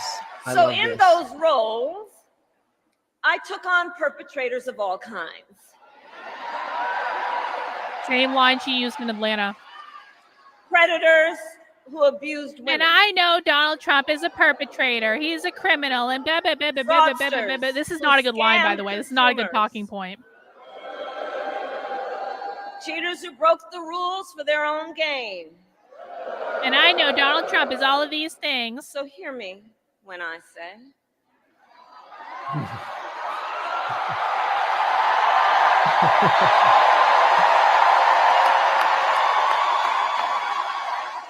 I know Donald Trump's type.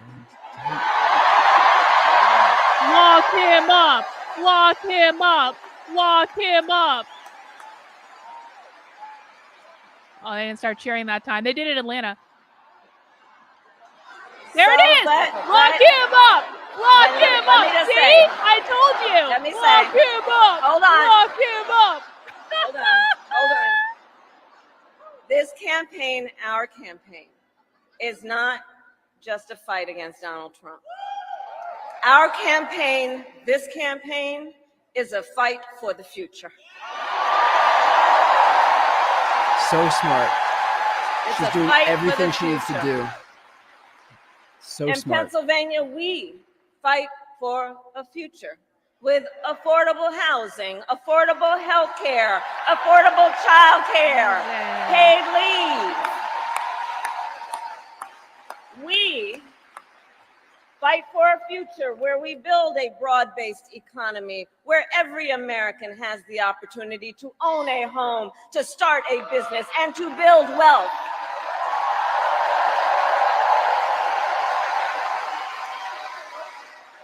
We fight for a future where we bring down prices that are still too high and lower the cost of living for America's families. So that they have a chance not just to get by, but to get ahead. Do you know why every election has these talking points? Because they work. That's why.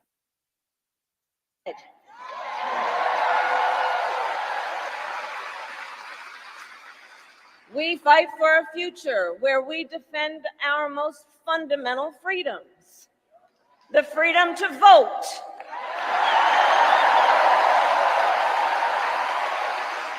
The freedom to be safe from gun violence.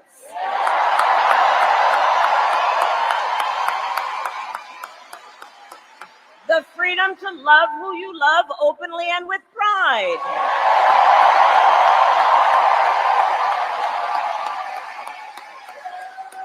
And the freedom of a woman to make decisions about her own body, not having her government tell her what to do. The Democrats are literally successfully positioning themselves as the party of freedom. Does that sound like a crowd that thinks the economy is going to be worse under her? You're just lying to yourself, bro. I'm sorry. This is the crazy thing is like, this will actually play. I'm sorry. How she's positioning this, we are the party of freedom, they are the party of felons. That's going to play with like normies. You have to remember, guys, if you're watching this stream, you're not normal. You are deeply you are wonky about politics. You know more than most people. You are at the tip of the fucking spear. You are not a normie. Most people out there are normies. They pay attention to what the evening news says. They pay attention to what their local paper says. They don't get into the weeds on all this wonky shit. This is going to play very, very differently with normies than it is with politically obsessed people who hate Democrats. And right now, the conservative right has built their own goddamn echo chamber where they're literally only listening to each other. They're not listening to anyone who disagrees with them. They block anyone who criticizes them. They block anyone that has an alternative point of view. And so they're literally only listening to each other. And that's why the shitty messaging is not resonating with normal people, because the conservative right are only listening to people who agree with them. You don't win elections by only appealing to the fucking politically obsessed wonks. That's not how you win. You win by doing what she's doing. She looks presidential. She looks way more presidential than Trump, by the way. Nope, they're not. Nope, you're lying to yourself. Stop lying to yourself. You're gonna the lying to themselves that conservatives do are going to lead to her getting elected president. And then they'll lie to themselves more and they'll be like, but election fraud. No, this isn't election fraud. She filled a 10,000 seat stadium. This is the second time she's done it in a week. This is not Joe Biden, guys. This is not 2020. Conservatives are obsessed with hanging on to this delusion. She looks more presidential than Donald Trump does. Donald Trump is mumbling, he's rambling, he's doing the same, he's not preparing for anything. He's doing the same old off-the-cuff speech that he always does, that he's been doing for years, that plays really well with like the MAGA base who will never leave him ever. But Kamala Harris has had media training. She's got people writing her scripts for her. They've trained her to not do the fucking cackle anymore. She's got a new wardrobe. Her makeup's all done up. They've surrounded her with the entire Democratic establishment. She's repeating the same approved, poll-tested talking points over and over that play really, really well. Well, you can keep telling yourself this. This is the conservative cope right here. This is conservative cope. And this is why they will lose. Nope, she's not. No. She's far better than Hillary was.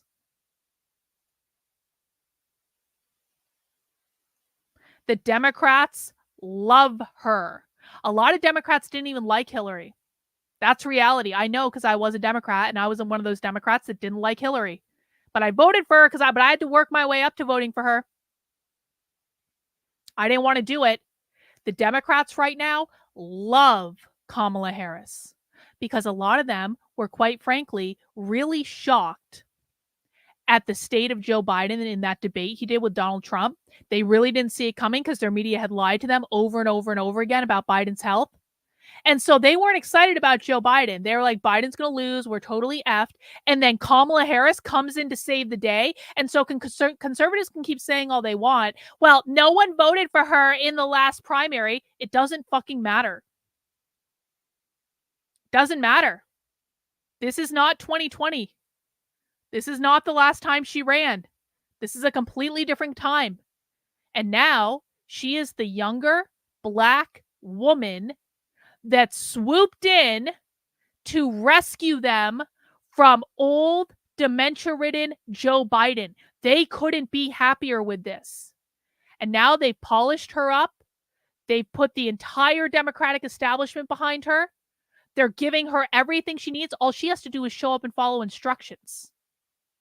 And they're going to be excited for her, and they're going to cheer, and they're going to say, lock him up, lock him up, lock him up. Which is actually pretty funny, honestly, that they stole that line. And then conservatives are going to go, she's not Black, but don't you know she's not Black? She's not Black, guys. Did you know she's not Black? Because we can't vote for her because she's not Black. Are you serious? Are you serious? Do you, like, the amount of conservatives that think that this is a good line is mind-boggling to me. Do you really think you are going to convince anyone to vote for Donald Trump who kind of likes Kamala Harris by saying, you know what? You know, I know you think you like Kamala Harris because she's young and she's Black and she's a woman, but did you know she's not really Black? You know, I swear, not really Black. And you think they're going to go, oh, I didn't realize Kamala Harris wasn't really Black. Then I have to vote for Donald Trump. Like, are you guys shitting me? That line literally only works with retard conservatives. I'm sorry. The only people who care about this are retard conservatives. Even my dog is yelling at you right now. My chihuahua, my chihuahua, who is Black, by the way, my chihuahua who is Black is saying, are you a fucking retard? Like, no one cares. No one cares. Literally, no one cares. You are the only ones who care. Rottweiler says conservatives refuse to engage in ground game, flyers, knocking doors, town halls, because they are the only ones with jobs. Yeah, that's exactly right. We're going to be hearing that excuse an awful lot over the next several months. Indeed, we are. Yep, dog knows. Dog knows conservatives are full of shit. Dogs always know. That's so loud. I love it.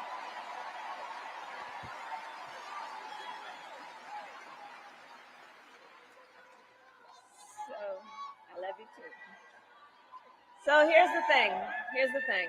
Since the day that I announced my candidacy, I set out to find a partner who can help build this brighter future.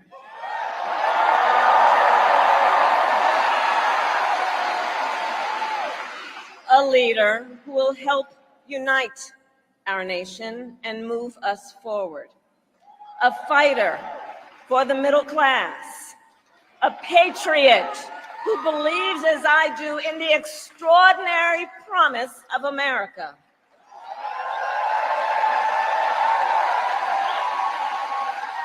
A promise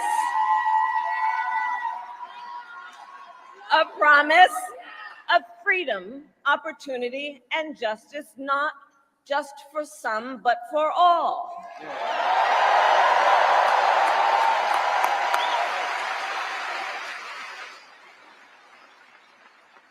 So Pennsylvania, I'm here today because I found such a leader. Let's go. Governor Tim Walz of the great state of Minnesota. God, Kamala.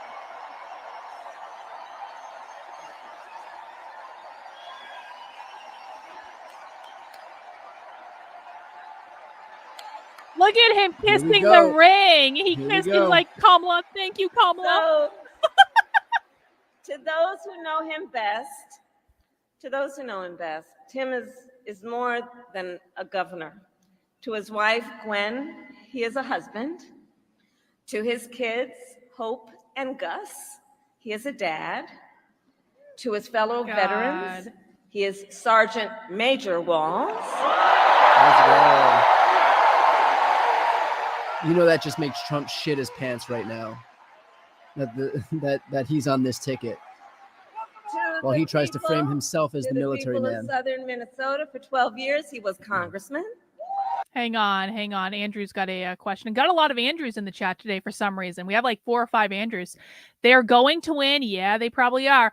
Do you still think it will destroy the Republican Party? God, I hope so. I think that is honestly like the one shining consolation that we have in all this is that Donald Trump getting beat again, even though they're all going to scream voter fraud and they're going to pretend it wasn't entirely their own doing, maybe it could actually finally at long last burn down the conservative establishment figuratively, because it's like, where else can they go at this point? Like, Donald Trump can't run again. He would be 84 next time. Like, there would have to be someone new. It would have to completely, and I really think that this wake-up call, and I've been saying this for years, Republicans need to experience pain, and they need to experience it badly, because they really just don't get it. They don't take any of this seriously. They're not mounting a serious political campaign right now. They're not trying to appeal to voters that could actually win. They don't actually care about any of the real issues that are actually hurting real people. It's just about memes and owning the libs and Trump worship. And it's like, the entire establishment needs to get burnt to the ground. And if I had my money, I would replace it with Nick Fuentes and the Groypers and their whole vision. I know he's not old enough yet, but I really do hope that's what happens. And sometimes things need to get worse before they get better. And that's just the way it goes.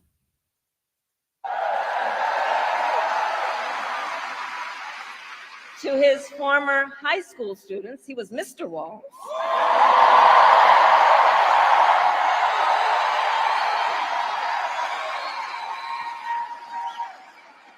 And to his former high school football players, he was coach.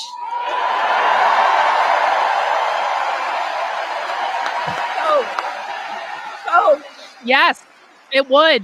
Yes. You want to know why turning into a Groyper party would help you win? First of all, the Groypers are the only ones that are actually appealing to young people. The Groypers are young people. Nick Fuentes is the only person on the entire he's not a conservative, but right-leaning he's not even establishment. Nick Fuentes is the only person that is on the political right somewhere that is actually activating young people. Turning Point USA gets $40 million a year, and their entire job is to activate young voters. And they fail in every single election. Why? Because they take that $40 million and they all do podcasts for themselves.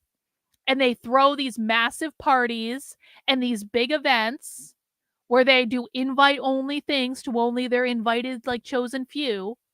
And then they don't actually do anything beyond doing their own events where they have their own parties and they're networking and they're getting people into the conservative establishment and all that stuff. But it's not activating younger voters. Nick Fuentes is activating younger voters. So yeah, for that reason, I think it could. But also, they're the only ones that actually stand for something. They're the only ones that have a forward-looking vision. They're the only ones that actually have principles. They're the only ones that won't bend the knee to whatever is politically convenient. They have a vision and they know what they want to do. And Nick has a long-term plan. Nick, I think just last night was talking about how, maybe been the other night, I don't remember. It was definitely sometime this week. Like Nick was just, well, I guess it would have been last night then. Last night was Monday. But like Nick was talking last night about how the only way to win is with a long-term planning and pragmatism. And he's right about that. And he has a vision. I've heard him allude to it on multiple occasions. He is the only one that has that vision that I've heard. And so do I think turning the Republican Party into the Griper Party could actually save us? Yes, I do. And I say that as someone who, I don't agree with Nick on everything. There's a lot of things I'm not a Catholic. I disagree with some of his ideas. I don't like the race stuff. I really dislike it very, very strongly.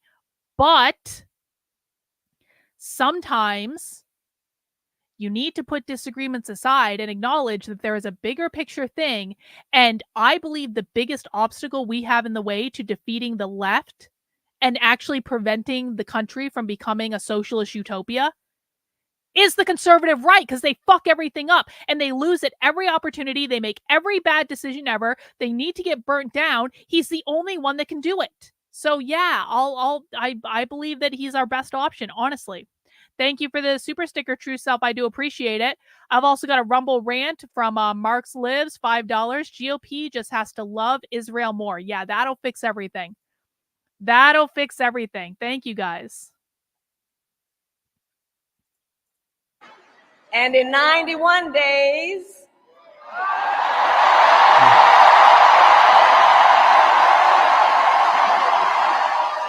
the nation will know Coach Walz by another name, Vice President of the United States.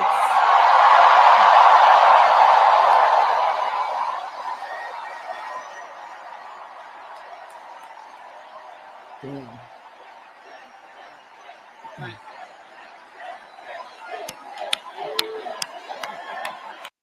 Nick literally talks about race and religion like every single night on Rumble, and he has one of the most watched streams on all of Rumble. So that's just not true.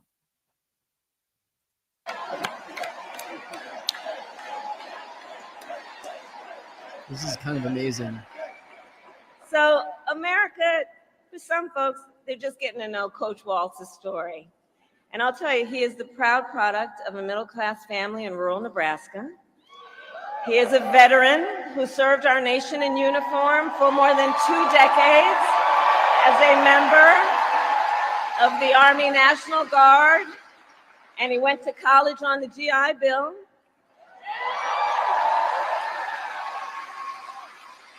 He is someone who long before he entered politics worked as a teacher.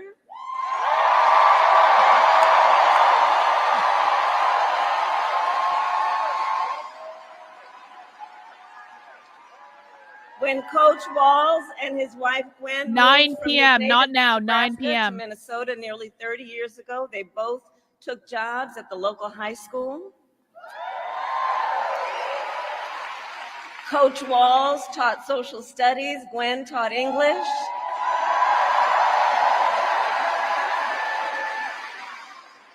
After school, Tim was the linebackers coach for the football team.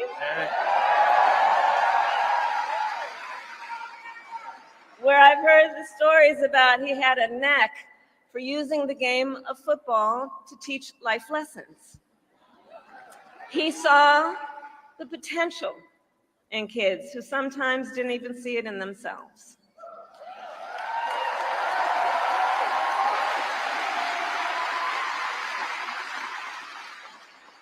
Under those Friday night lights, Coach Walz motivated his players to believe they could achieve anything.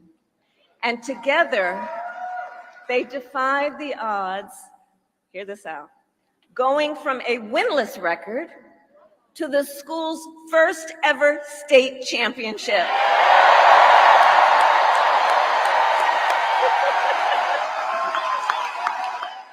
This is the kind of shit that's going to play. Like, this might seem He's trivial, right. but people care about that. He's Everybody right. knows that story, that Friday Night Lights type deal. Coach! He's right. Coach!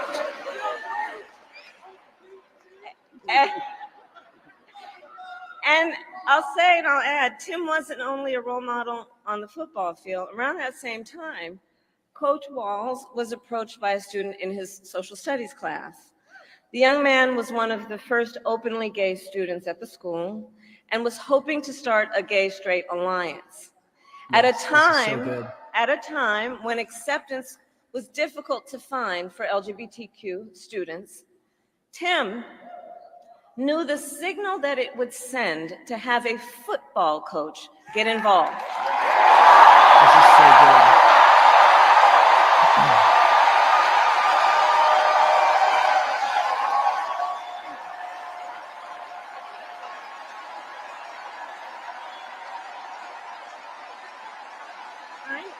So he signed up to be the group's faculty advisor.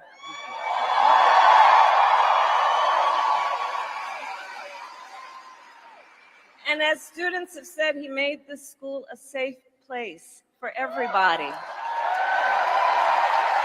They're gonna win. They're gonna win.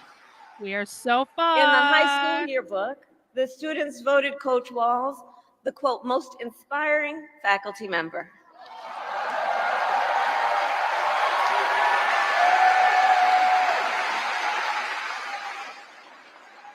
And as I think everyone here can see, Tim Walz was the kind of teacher and mentor that this is the other conservative talking point that's been coming out today. He was in China. This is the other conservative talking point. I was like, when I saw James Lindsay posting about this, I was like, I was not at all surprised. But like at the same time, I was like, this talking point, did you guys know he spent time in China? He must be a communist. He was trained by the Chinese Communist Party. It's like, this talking point is just as stupid as saying Kamala Harris isn't black. This is the level of retardia that we're dealing with on the conservative right. Their big owns are Kamala Harris isn't black and Tim Walz spent 2 years in China.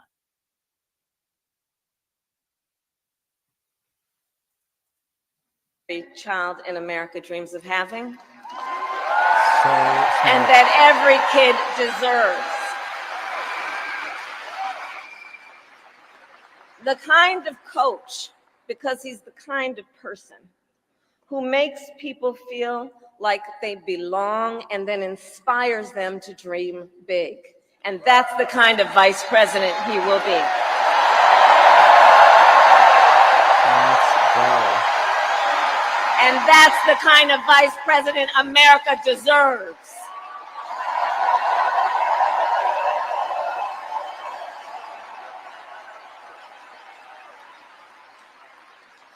So it was Coach Walz's students who actually helped him decide to run for office. And he served 12 years in Congress, representing if he's such a communist, then wouldn't it have been great if during the entire Republican National Convention, they had actually talked about the dangers of communism, the dangers of socialism, the school indoctrination?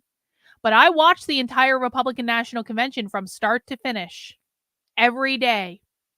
And they didn't talk about it at all. And so if you guys were really so worried about a communist ticket, then maybe you should have done a little bit better about informing your audiences. But, you know, opportunity lost again. District as he reached across the aisle to get things done. He was the highest ranking enlisted man to ever serve in the United States Congress. So good. And the top Democrat on the Veterans Committee.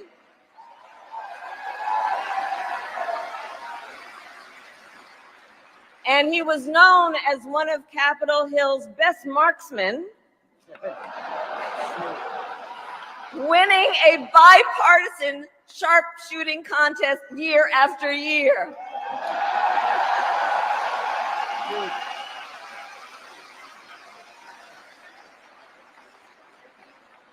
In Washington, Tim worked to raise the minimum wage, to protect the freedom of workers to join a union,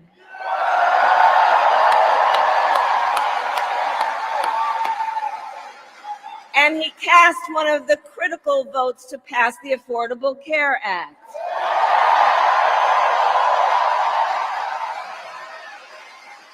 Which, of course, gave health insurance to tens of millions of Americans. I'm going to tell you, when we win, Tim and I will continue to make the Affordable Care Act even stronger. Oh, great. Oh, great. That's awesome. Yeah, what could go wrong? Why not?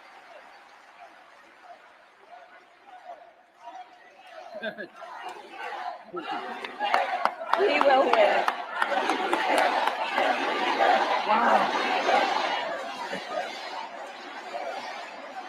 And this is amazing. When we Now, win. When let's we talk win. about what we're dealing When with on the we other win. side.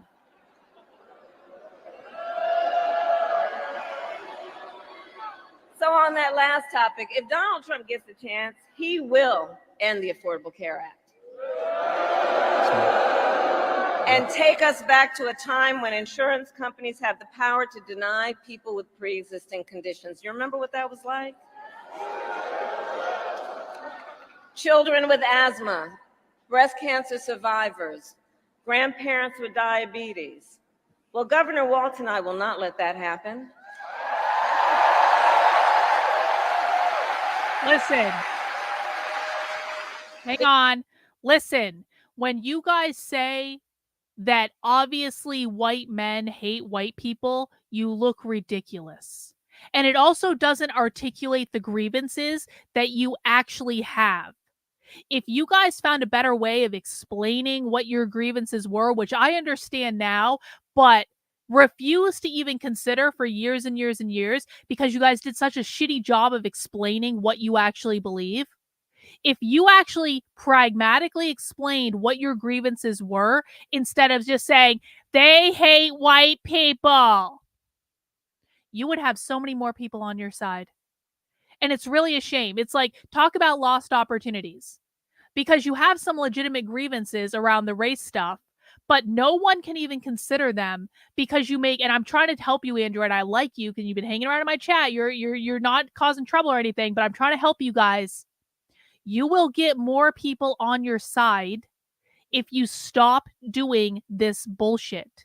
If you just stop going around saying everyone is anti-white and everyone hates white people. No, but it's not the simplest way to explain it. It's not. In fact, what it does is obfuscate the entire grievance to the point where not only do the people not understand what you're saying, they can't even contend with what you're saying because you haven't offered them any easy path in. And then you yell at them and insult them and call them Jewish. I'm not saying you specifically, but in general, you insult them. You call, like, if someone doesn't want to just immediately accept what you guys are saying, you go, you're anti-white, you're Jewish. And then you've just completely turned them off forever. The only reason that I even know what you guys believe is because Big Tech explained it to me thoughtfully and pragmatically, not with this bullshit that you guys do. And at the same time, I was listening to Nick explain it. Not in this, you're just anti-white. Not in that. In an actual, thoughtful, pragmatic way. That is the only reason that I understand what your grievances are. And I was literally turned off for years by all this anti-white bullshit. I still, to this day, won't allow anti-white to be said on my channel because it attracts the most toxic audience possible. Not you, not the groypers, but other people. So I'm trying to give you helpful advice. If you want more people on your side, you guys need to explain this in a different way.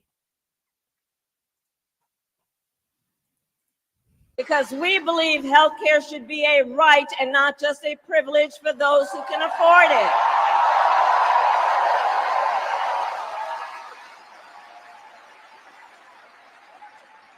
As governor, Tim has continued to fight for working families. He secured paid leave for workers in Minnesota.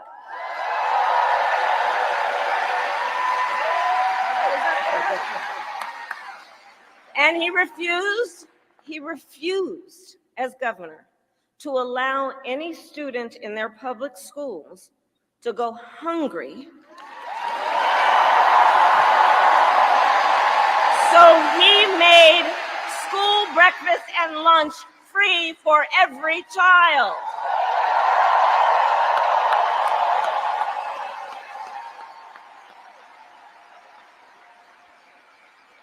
And Tim Walz and I, we agree about many things, including when our middle class is strong, America is strong.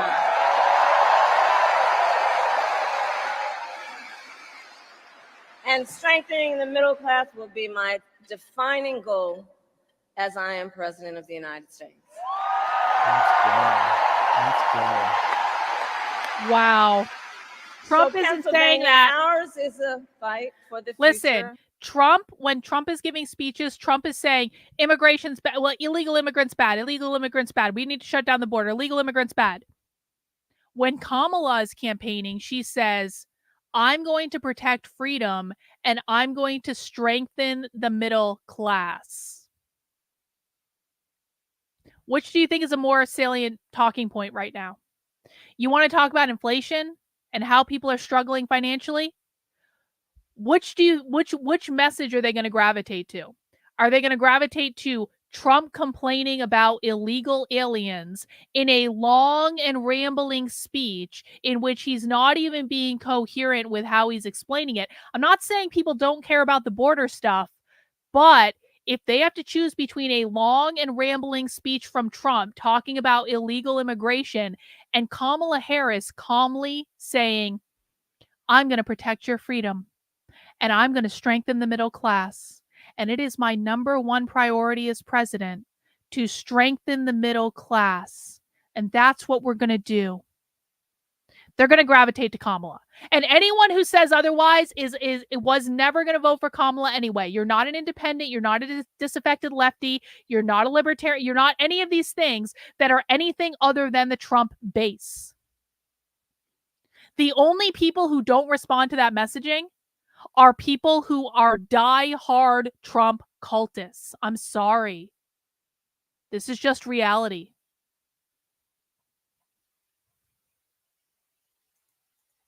Of the middle class, and it is a fight for freedom. It's a fight for the middle class and a fight for freedom. In this moment, we are witnessing a full-on attack against hard-fought, hard-won freedoms and rights. No, you're not. No, stop fucking lying. Reproductive freedom. You know what? Conservatives do this bullshit all the time where they come in my chat and they spew conservative talking points. And then when I call them conservative, they're like, I'm not a conservative. I'm an independent. I was really undecided about who to vote for. Up until you're so full of shit, bro. You are so full of shit. And we see enough of you guys where we see right through it. Isn't it amazing how all the people who come into my chat spewing the same talking points as conservative influencers never admit to being conservative themselves? Like literally never.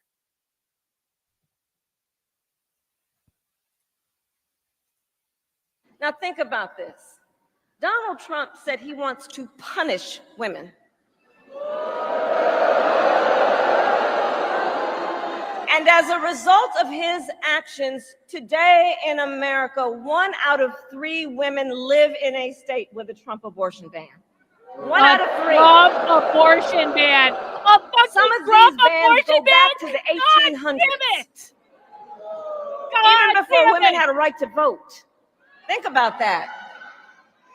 Well, Tim and I have a message for Trump and others who want to turn back the clock on our fundamental freedoms. We're not going back. We're so fucked. We are so fucked. We are so fucked. Remember, guys, Democrats raise more money off of abortion than any other issue. Democrats activate more younger people based on abortion than any other issue. Democrats register more new voters based on abortion than any other issue. So The Trump abortion ban, the conservatives can scream all they want. Trump doesn't want to ban abortions, which is actually true. Trump doesn't want to ban abortions. Trump tried for years to plead with the conservative establishment to say, can you just shut the fuck up about this? And Trump was right the entire time, but the conservative establishment was like, no, Trump, no, this is the hill we're going to die on, Trump, and you can't stop us. And then Democrats raised record amounts of money, turned out record amounts of voters, and they show no sign of slowing down because they love abortion. It is their most favorite thing, and it is what will drive like all their, I promise you. I remember what it was like during the 2022 midterms in New Hampshire. For 6 months leading up to the 2022 midterms in New Hampshire, all I was seeing everywhere were abortion ads. That's it. They're dying on this hill. Thanks, buddy, for the super chat. Kamala has a strange fake stage voice. Well, the audience doesn't think so, and the voters don't think so, but I guess that's another form of cope. Thanks for the money, though. Appreciate it.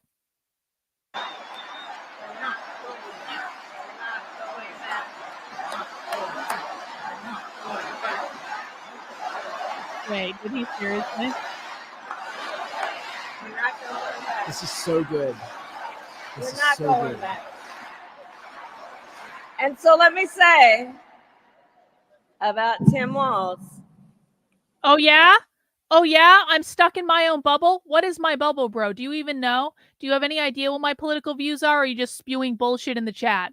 I'm stuck in a political bubble because I call conservatives on their bullshit. What exactly is my bubble? Because I have the entire gamut of people in my audience. I have literal communists right now watching my channel. I have literal fucking right-wing dissidents watching my channel. I literally have the entire fucking spectrum. I have everyone in between. I have all ages. I have college students all the way up to senior citizens. What exactly is my bubble, conservative? Please educate me. He has shown up to stand against these attacks long before he stood on the stage with me. After Roe was overturned, he was the first what exactly governor is in my the country bubble? to sign a new law that enshrined reproductive freedom as a fundamental right. By the way, this guy's going to get blocked at some point, but we're going to bully him a little bit first because he's causing problems in my chat. What is my bubble, bro? Let's just stop the whole show and wait for you. What is my bubble? We're waiting. We're waiting. If you show up and make problems in my chat, guys, chances are I'm going to bully you on the stream in front of everyone. Yeah, we'll block him eventually. What is my bubble?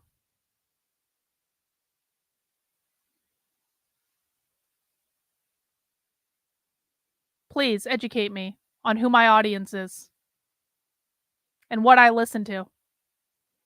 We're literally watching leftists right now. We're watching progressives. I'll watch Nick Fuentes later. We're waiting for your answer, bro. You know so much about us. You know so much. Please educate us, conservative retard.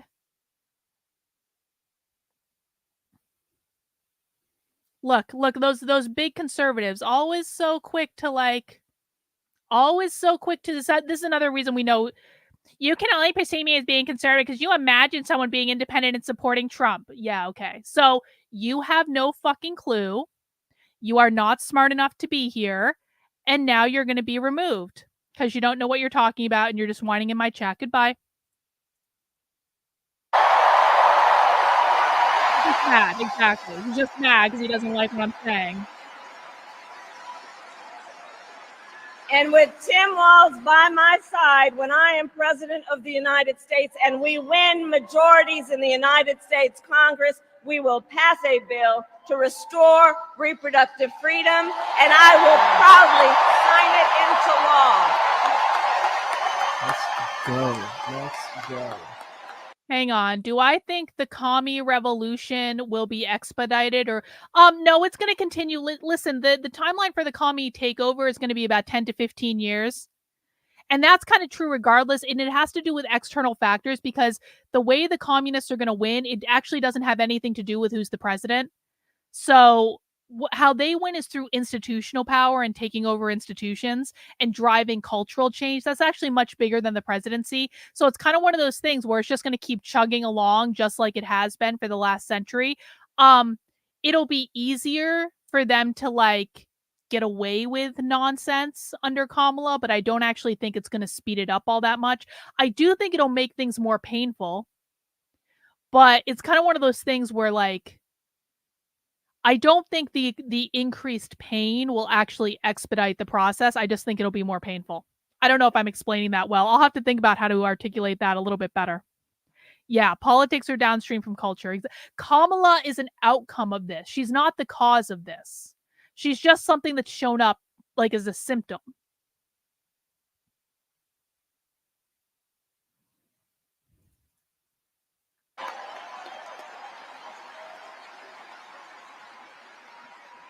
Tim Walz has also defended the sacred freedom to vote. As governor, he signed the most significant expansion of voting rights in Minnesota in over 50 years.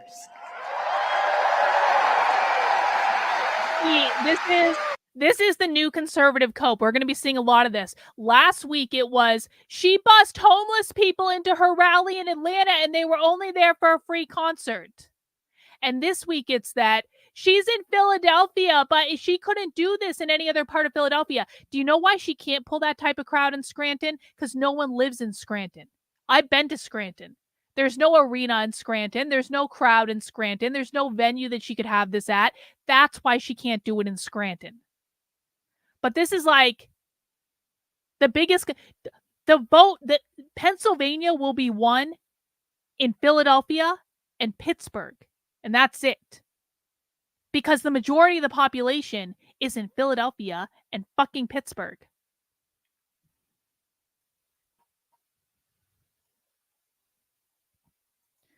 Well, no, New Hampshire's a sanctuary state for libertarians. It's not a sanctuary state for center right. It's a sanctuary state for libertarians. And with Governor Walz's help, when I am president, we are going to finally pass the John Lewis Voting Rights Act and the Freedom to Vote Act. So good. Like last week, it was like Kamala Harris can't even fill an arena. And now Kamala Harris is clearly filling arenas. And they're like, well, she can't do that in the middle of nowhere. Well, of course she can't do it in the middle of nowhere. No one can do it in the middle of nowhere. Please. We're going to get it done.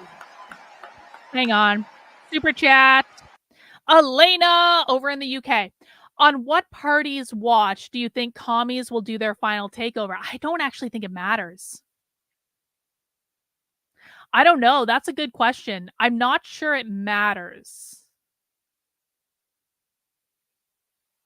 Let me think about that, Elena. I promise I'm going to noodle on that one a little bit. It's not a question I've thought about, and I want to give you a more thoughtful answer than I'm giving you right now, or going to give you right now.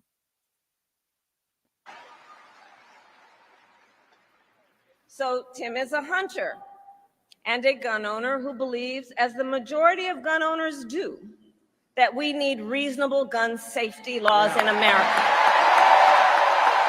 They are just killing Republicans with this stuff. They're killing them with this stuff. True. So as governor, he expanded background checks and increased penalties for illegal firearm sales.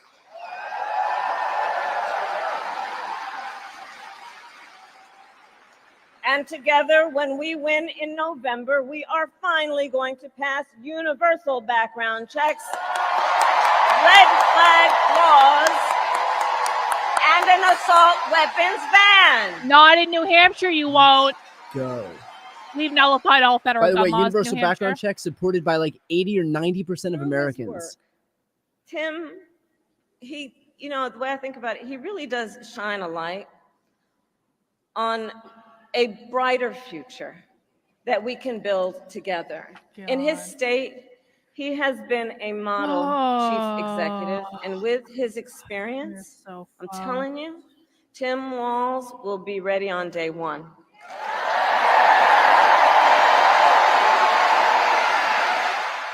Contrast that with what Trump said about Vance, and we'll talk about that after. Yeah, true, actually. In fact, Very true. in fact, Very when you compare his true. resume, Here we go. shall we, to Trump's running mate, well, some might say it's like a matchup between the varsity team and the JV squad. True. So good. True. So, So good. true. So true.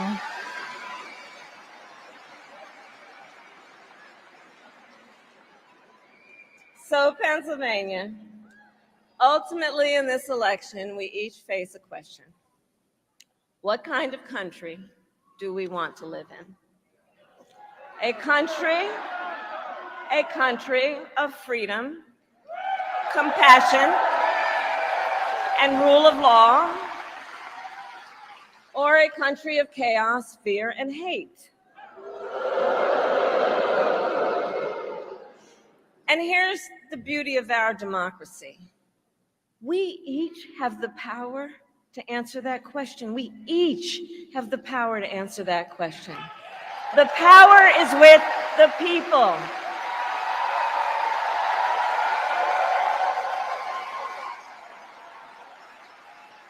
We love our country, and I believe it is the highest form of patriotism to fight for the ideals of our country.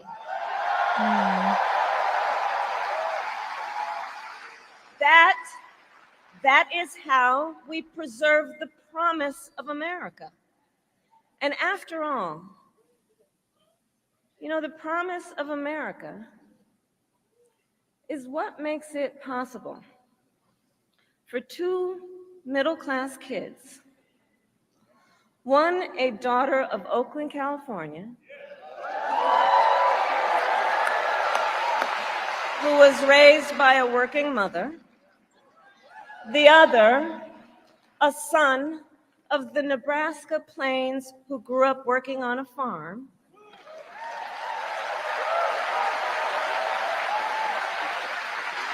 It's the promise of America, because only in America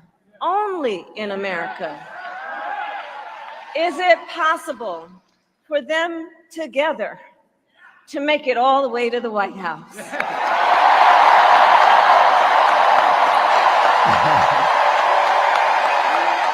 She is coming off as so much more likable than Trump is right now. I'm sorry. Trump is coming across as arrogant, as pompous. Again, the meandering, the off-the-cuff stuff where he's not prepping, he's not having talking points written for him. She obviously is. Look at that picture, guys. Like,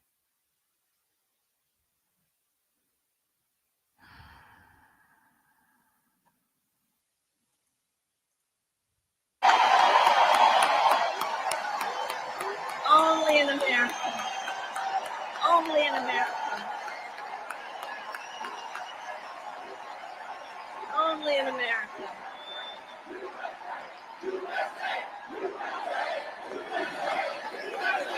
That's right. Nope. This is conservative cope. It's a conservative bullshit talking point to say she's Hillary 2.0. I know because I've heard it several times already today. She's not Hillary 2.0. I was a Democrat when Hillary was running. There were a lot of Democrats that did not like Hillary. I was one of them. They voted for Hillary begrudgingly.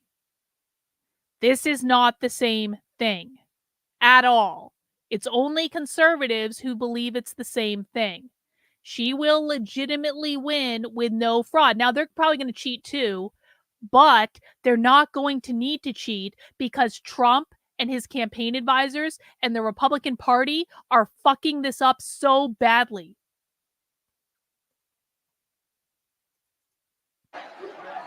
That's right. And so Coach Walz and I may hail from different corners of our great country, but our values are the same. And we both believe in lifting people up, not knocking them down.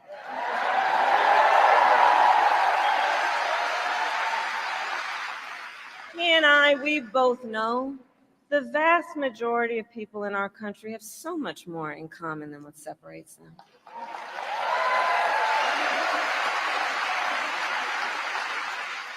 When we I want look to at keep my folks head on we the wall right see now. in our What fellow the Americans, hell? neighbors, not enemies. Not enemies.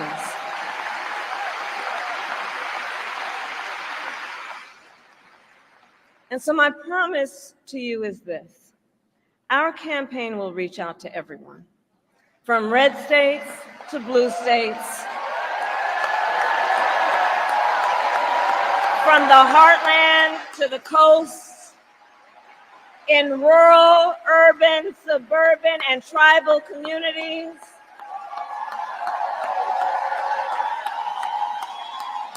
We are running a campaign on behalf of all Americans. And when elected, we will govern on behalf of all Americans.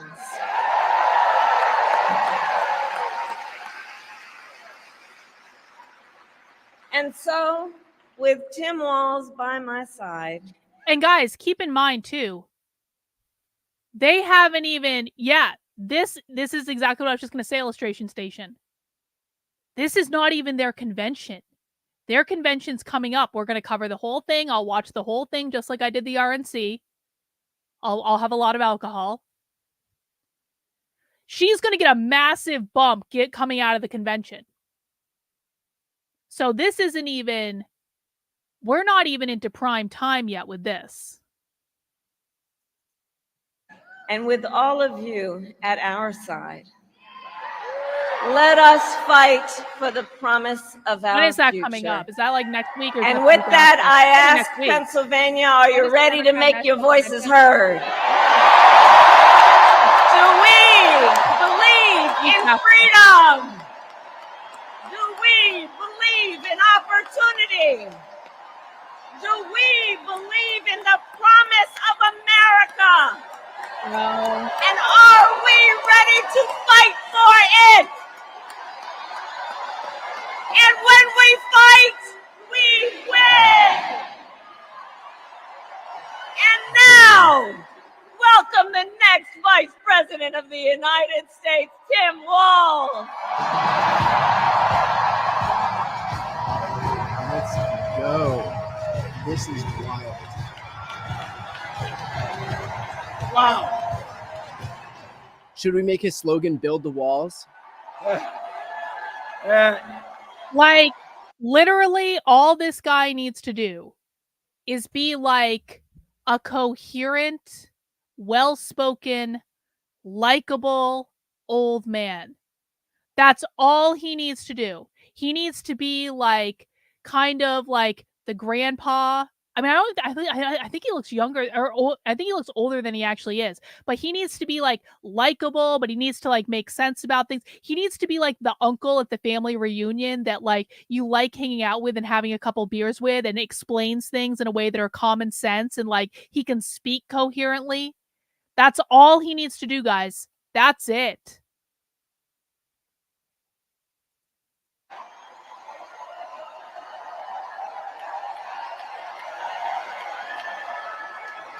Thank you. Wow. Thank you, Philadelphia.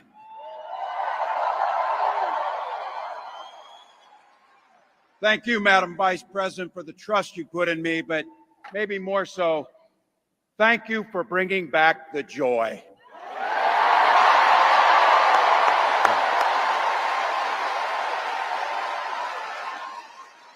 I'm thrilled to be on this journey, you and Doug, this incredible journey. And Pennsylvania, I know you know this, but my God, what a treasure you have in Josh Shapiro. They really fucked over Josh Shapiro good. Oh my God. Holy hell, can this guy bring the fire? They really He fucked can him bring over the good. fire. This is a visionary leader. Also, I have to tell you, everybody in America knows When you need a bridge fixed, call that guy.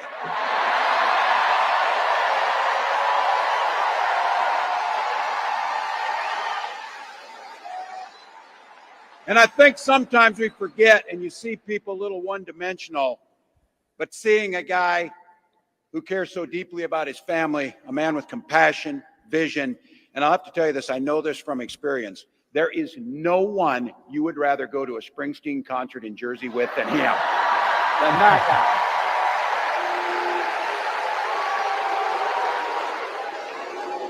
guy. Bruce! And I can't wait for all of you and America to get to know my incredible wife, Gwen, a 29-year public school educator.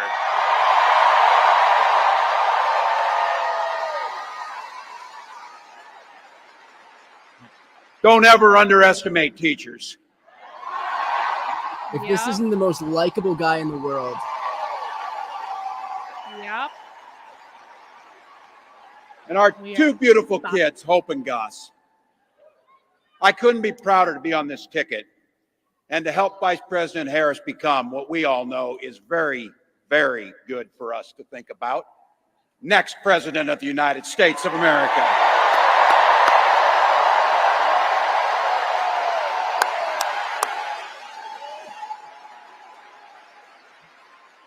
From her first day as a prosecutor, as a district attorney, Attorney General of the great state of California, a United States Senator, and Vice President of the United States.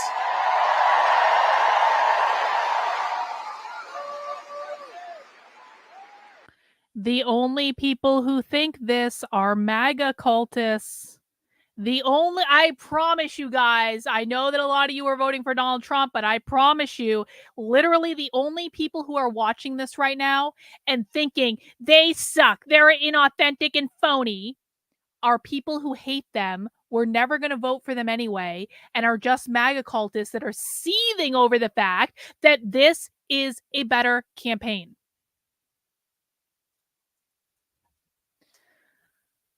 Can I recommend weed or alcohol? Or, I mean, I work out a lot of my feelings on this slime. You know? Yeah, most of the right isn't even watching this because they're like, they all suck. Yeah, I don't believe you. I don't believe you. I really don't believe you at all. Vice President Harris has fought on the side of the American people.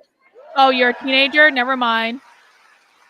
She took on the predators. She took on the fraudsters. She took down the transnational gangs. She stood up against powerful corporate interests, and she never hesitated to reach across the aisle if it meant improving people's lives.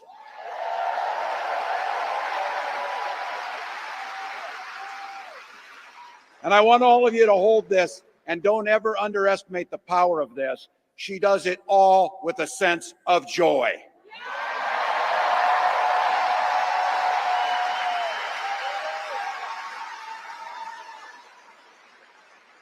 I know a little something about that commitment to people. I was born in West Point, Nebraska. I lived in Butte, a small town of 400, where community was a way of life. Growing up, I spent the summers working on the family farm. My mom and dad. I'm sure this is clear to everyone, but everyone knows he had this speech written for him by the DNC, right? This is not his stuff. He had this written for him, and it's been tested, and they know it plays, and that's why they're using it. Taught us, show generosity towards your neighbors and work for a common good.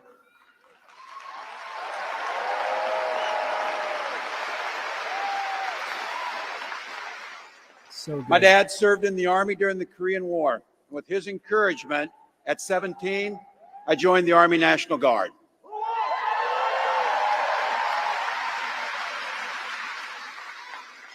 For 24 years, I proudly wore the uniform of this nation.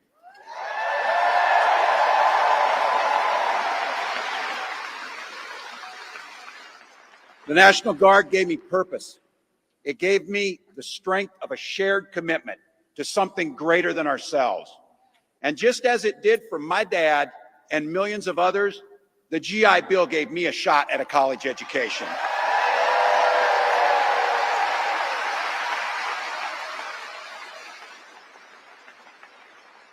My dad was a teacher. My brothers and sisters and I followed in their footsteps. 3 out of 4 of us married teachers. What we do. For nearly 20 years, I had the privilege of teaching high school social studies and coaching football.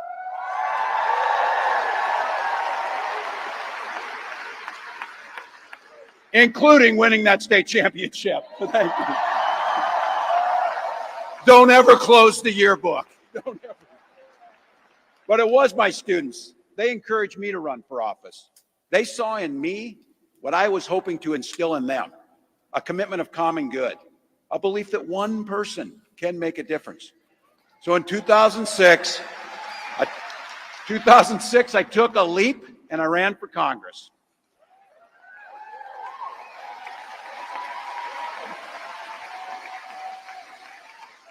And because high school teachers are super optimistic, I was running in a district that had 1 Democrat since 1892.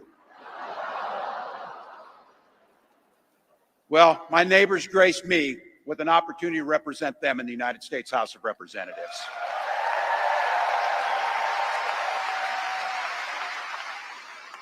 I'm proud of the work we did there together. I worked across the aisle on veterans issues, on agriculture, and on ways to grow rural economies. I learned the art of compromise without compromising my values.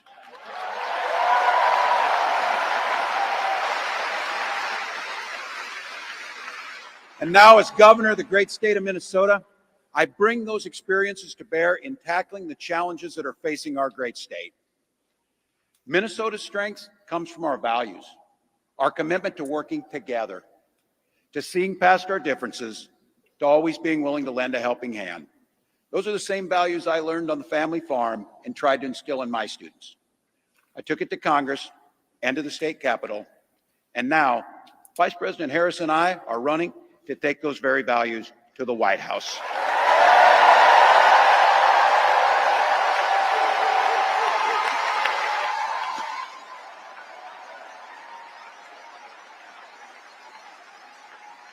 Now, Donald Trump sees the world a little differently than us.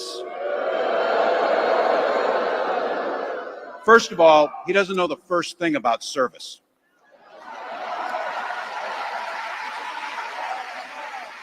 He doesn't have time for it because he's too busy serving himself. Let's go. Let's go.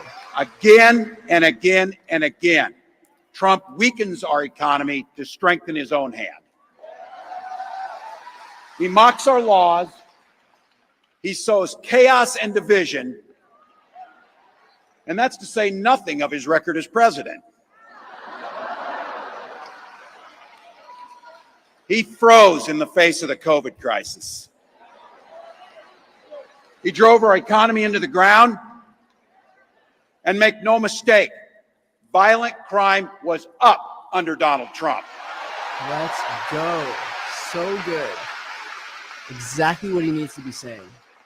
That's not even counting the crimes he committed.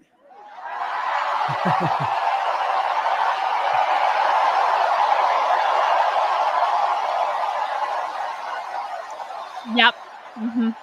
Yes, he was. Yes, he was.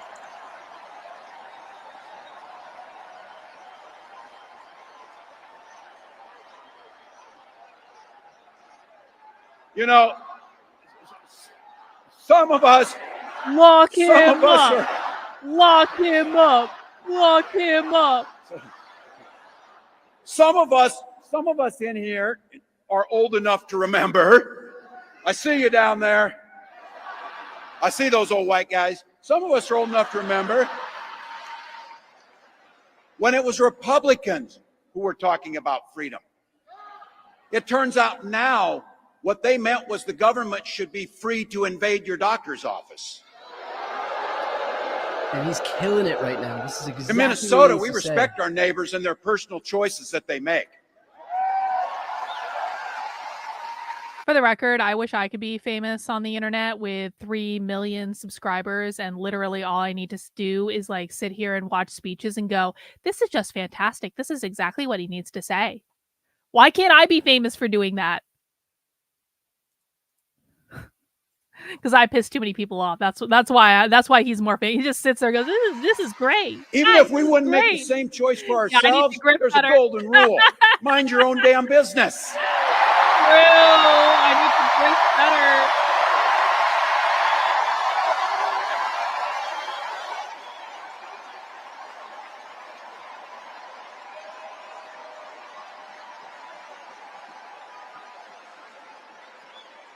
These guys are after my heart chanting, mind your own damn business. That feels good. So thank you. Yeah, I'd have Look, to do the quartering. that That's it. includes I'd have to do the IVF. fucking quartering. And this No! gets personal for me and my family.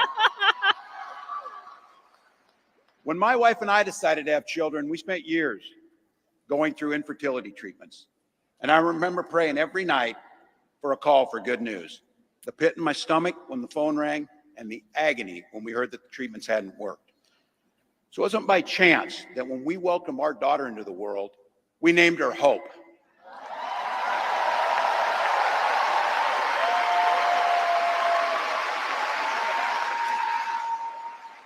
A daughter named Hope.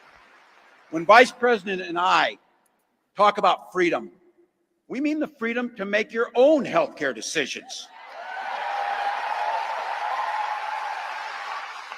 And for our children to be free to go to school without worrying they'll be shot dead in their classrooms. I gotta pee real quick. I'll be right back. I'm gonna let it play while I'm gone. Take good notes. Let me know if I miss anything.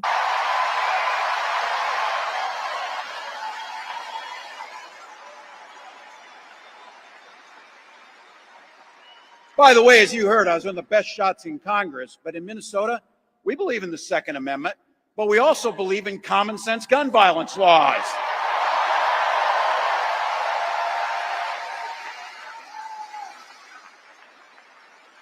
Vice President Harris' idea of freedom is a ticket for education to be that ticket to the middle class, not crippling debt. Air that's clean, water that's pure, communities that are safe.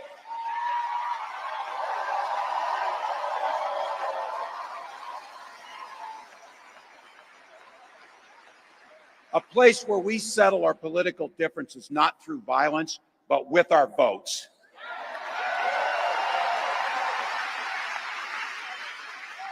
And that's what this election's about. What direction will this country go in? He's not going back. All right, I'm back.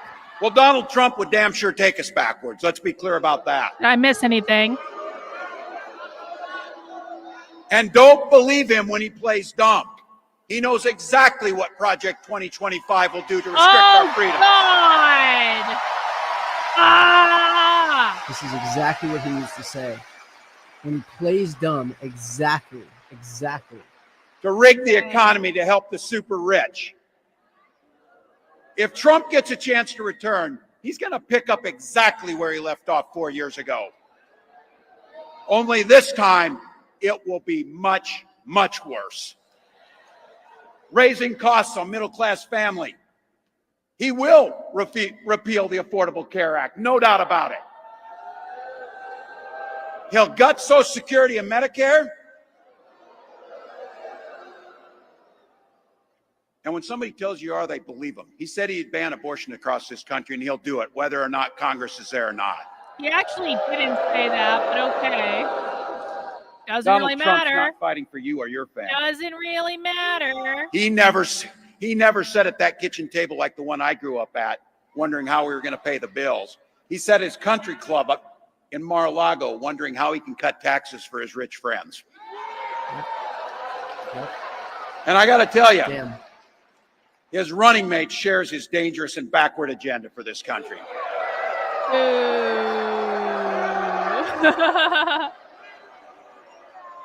J.D. Vance literally wrote the foreword for the architect of the Project 2025 agenda.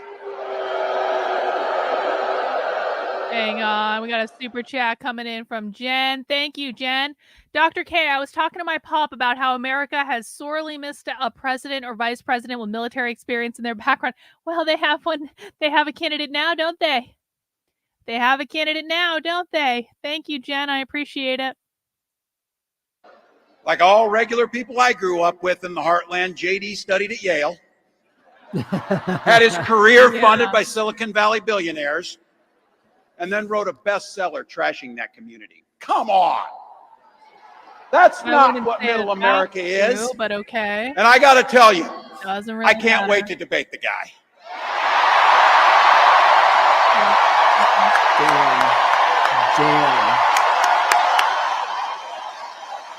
Damn.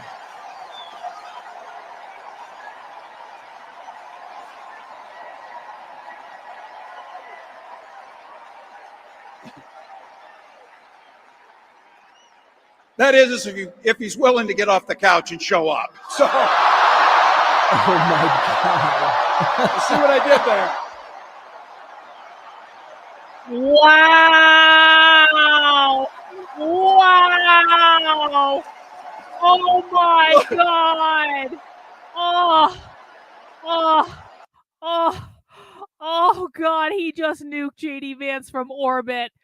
Oh my God! Oh, that was more Trump than Trump is being in this election cycle. Something about JD Vance fucking a couch. That's what it's about, right? JD Vance fucked a couch. Yeah, see, conservatives don't know this joke because they don't pay attention to anyone. It's something. Yeah, that was more 2016 Trump than anything that Trump has done in this election. It's over. It's over. We lost. America's over. We're fucked. Mm-hmm. Yep. Oh my God. I got to tell you, pointing out just an observation of mine that I made. I just have to say it. You know it, you feel it. These guys are creepy, and yes, Yeah, just it was weird good as hell. run. That's what you see. That's what you see. It was a good run. Yeah, at least we know. So you know what's out there, so say it with me. We aren't going back. Yeah. We aren't going back. Yeah, okay. We are not going back. Yep. We're fucked. Damn, this is wild. Yep. Mm-hmm. So we got 91 days. My God, that's easy. We'll sleep when we're dead. Mm.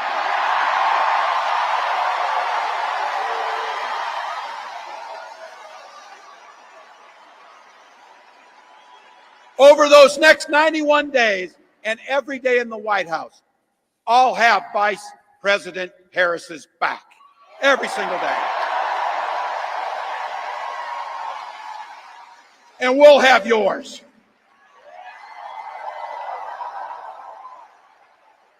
You know how this works. We can't do it alone. We need you, each and every one of you. Yo, this guy's a legend right here.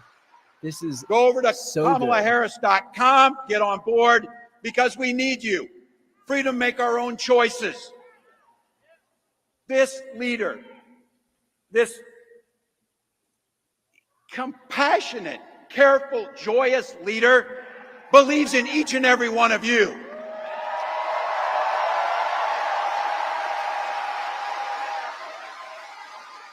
My God, you came here tonight to sit at the very top because you love this country and you're not going back.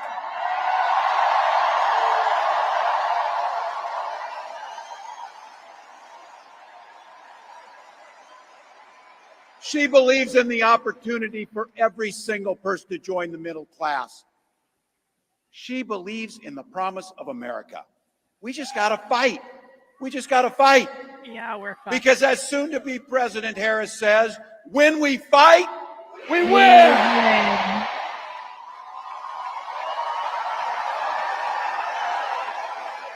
Thank you, Philadelphia. Thank you, Vice President. God bless America. Yo. Yo.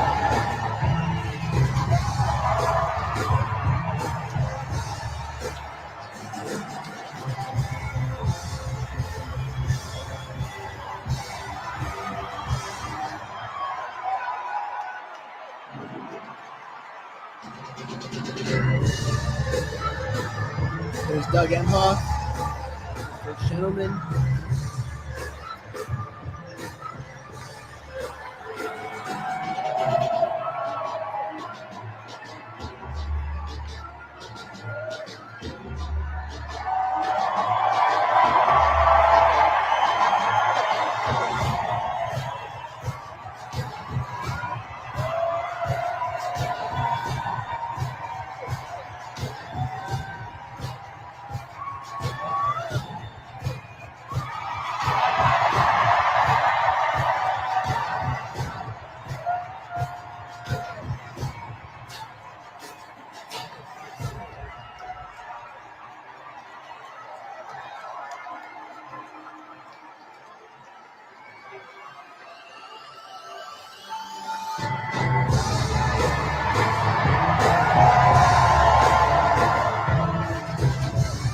Yo, Trump rallies do not have shit on what we just saw. That was so good. The most incredible rally that I think I've seen in 10 years. The energy at these rallies is I don't want to listen to him anymore. I don't want to listen to him. Although I will say he's actually not wrong about that last point, because like Trump has basically been repeating the exact same rally that he's been doing since 2016. Same thing over and over again, except in 2016, Trump was saying edgy things that was making him like exciting to watch. Now Trump is just saying the same thing over and over and over again. And it's like not even different. And so it's like, actually, he's not wrong that maybe this rally isn't better than when Trump was doing back then. But what Trump is doing now, this was better. This had better energy, had better talking points. It even had better fucking jokes. It literally had better jokes. Guys, the Democrats are beating the Republicans on jokes.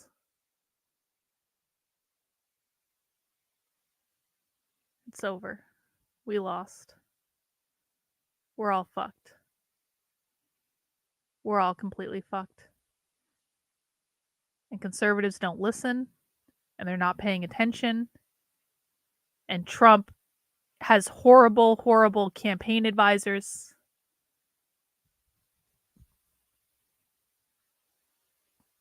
We are fucked.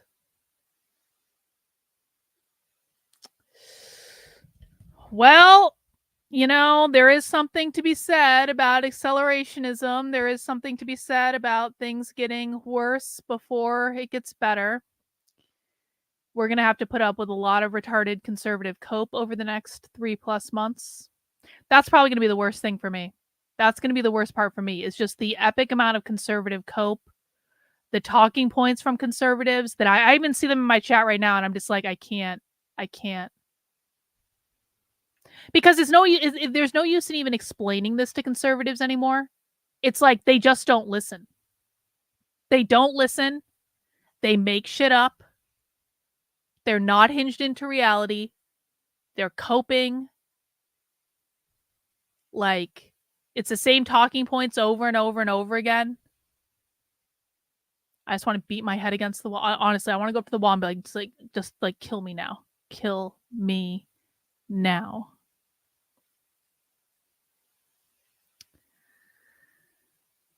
And then we get Kamala. And then there'll be screams of election fraud. But it won't matter, because we still get Kamala. And she will be the first woman president. And I will cry I will cry so bad. Because it's what we all deserve. It's what we all deserve. We are in this predicament. You always get what you deserve.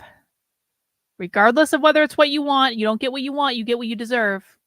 You get whatever is the logical end conclusion of your actions, of the actions of the collective group in this case, and the actions of the collective group have led us to Kamala being the first woman president.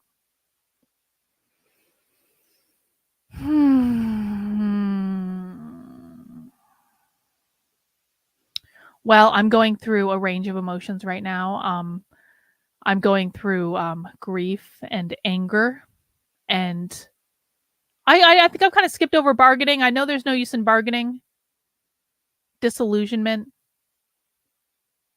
is an emotion. Frustration, sadness at what could have been. But here we are. Here we are. In this time where Trump literally gets shot in the head and then has such horrible campaign advisors that it doesn't matter that Trump gets shot in the head. He's still Trump, they basically just threw gasoline on the campaign and fucking threw a match. The whole thing went up. And conservatives are still like, we're winning. We're winning. We promise God we're winning. Don't worry, Carlin. She wasn't that good. He wasn't that good. Don't worry, Carlin. We're winning. We're winning. Don't you know Trump's going to win? And I'm like, no, we're not. We're not. Jen, thank you for the one last super chat. These new Yahtzees are super happy. It's kind of cute, not realizing that we're all effed. Yeah. You know, eventually everyone will come to the same place we are in that we know that we're effed, and that's just the way it goes. But at least we have each other. We have each other as we descend into the insanity. And we also have something else. In an hour's time, I'm going to go get some dinner. I just ordered a pizza. Because I need comfort food. I need to grieve. I need pepperoni. And in an hour's time, we'll come back. And we'll talk about Hitler and anti-Semitism. And though there will be no politics because Disenrage is not a political stream, Disenrage is about spirituality and mindfulness and manifestation and magic and aliens. And we will be listening to a channeled afterlife interview with Hitler so we can get the spiritual perspective on how Hitler's soul perceives Hitler's life now. And there's also and we're going to be watching a channel I like called Channeling Eric that I actually haven't watched in a long time, but I used to watch it all the time. And they've also recently done some content about anti-Semitism, and I thought maybe we could check that out. But so what can make us all happy again? Hitler. What can pull us out of this funk that has been created by the epic realization of how over it is? Hitler. What can get me in trouble more than anything else on the internet possibly? Hitler. And so we're going to return at 9 p.m. and we're going to watch the afterlife interview with Hitler. And we're going to think about spiritual things. Yep, on YouTube. The interview's on YouTube. It's all like we're watching it on YouTube. So it's not like, you know, I'm not saying that Hitler is good. Hitler is obviously the most evil person that has ever lived. And there's nothing worse that's ever happened in the history of humanity than the Holocaust. And we just all need to confront that. Like, obviously, it is the worst thing that has ever happened ever. And we were all completely taught the truth about what happened. And not one less than 6 million people, Jews specifically, died. It's really bad. So we're going to do this exercise at 9 p.m. where we're going to listen to how bad it was. Okay. And until then, I'm going to go eat some pizza and I'll be back. And if I don't see you at 9 p.m. because you're watching Nick, if Nick actually shows up on time tonight, I will see you tomorrow at 5 p.m. And remember, tomorrow we also do have a special spy stream coming up around 6:30. We're going to be infiltrating a live leftist presentation where they're talking about transing in schools. Okay, so that's going to be tomorrow. We got a good old double feature tomorrow. And yeah, that's all I've got. That's all I've got. That's all I've got for right now. All right, guys. Be back soon. Take care. I appreciate you all. We're all in this together, all right? We'll see you soon. Bye.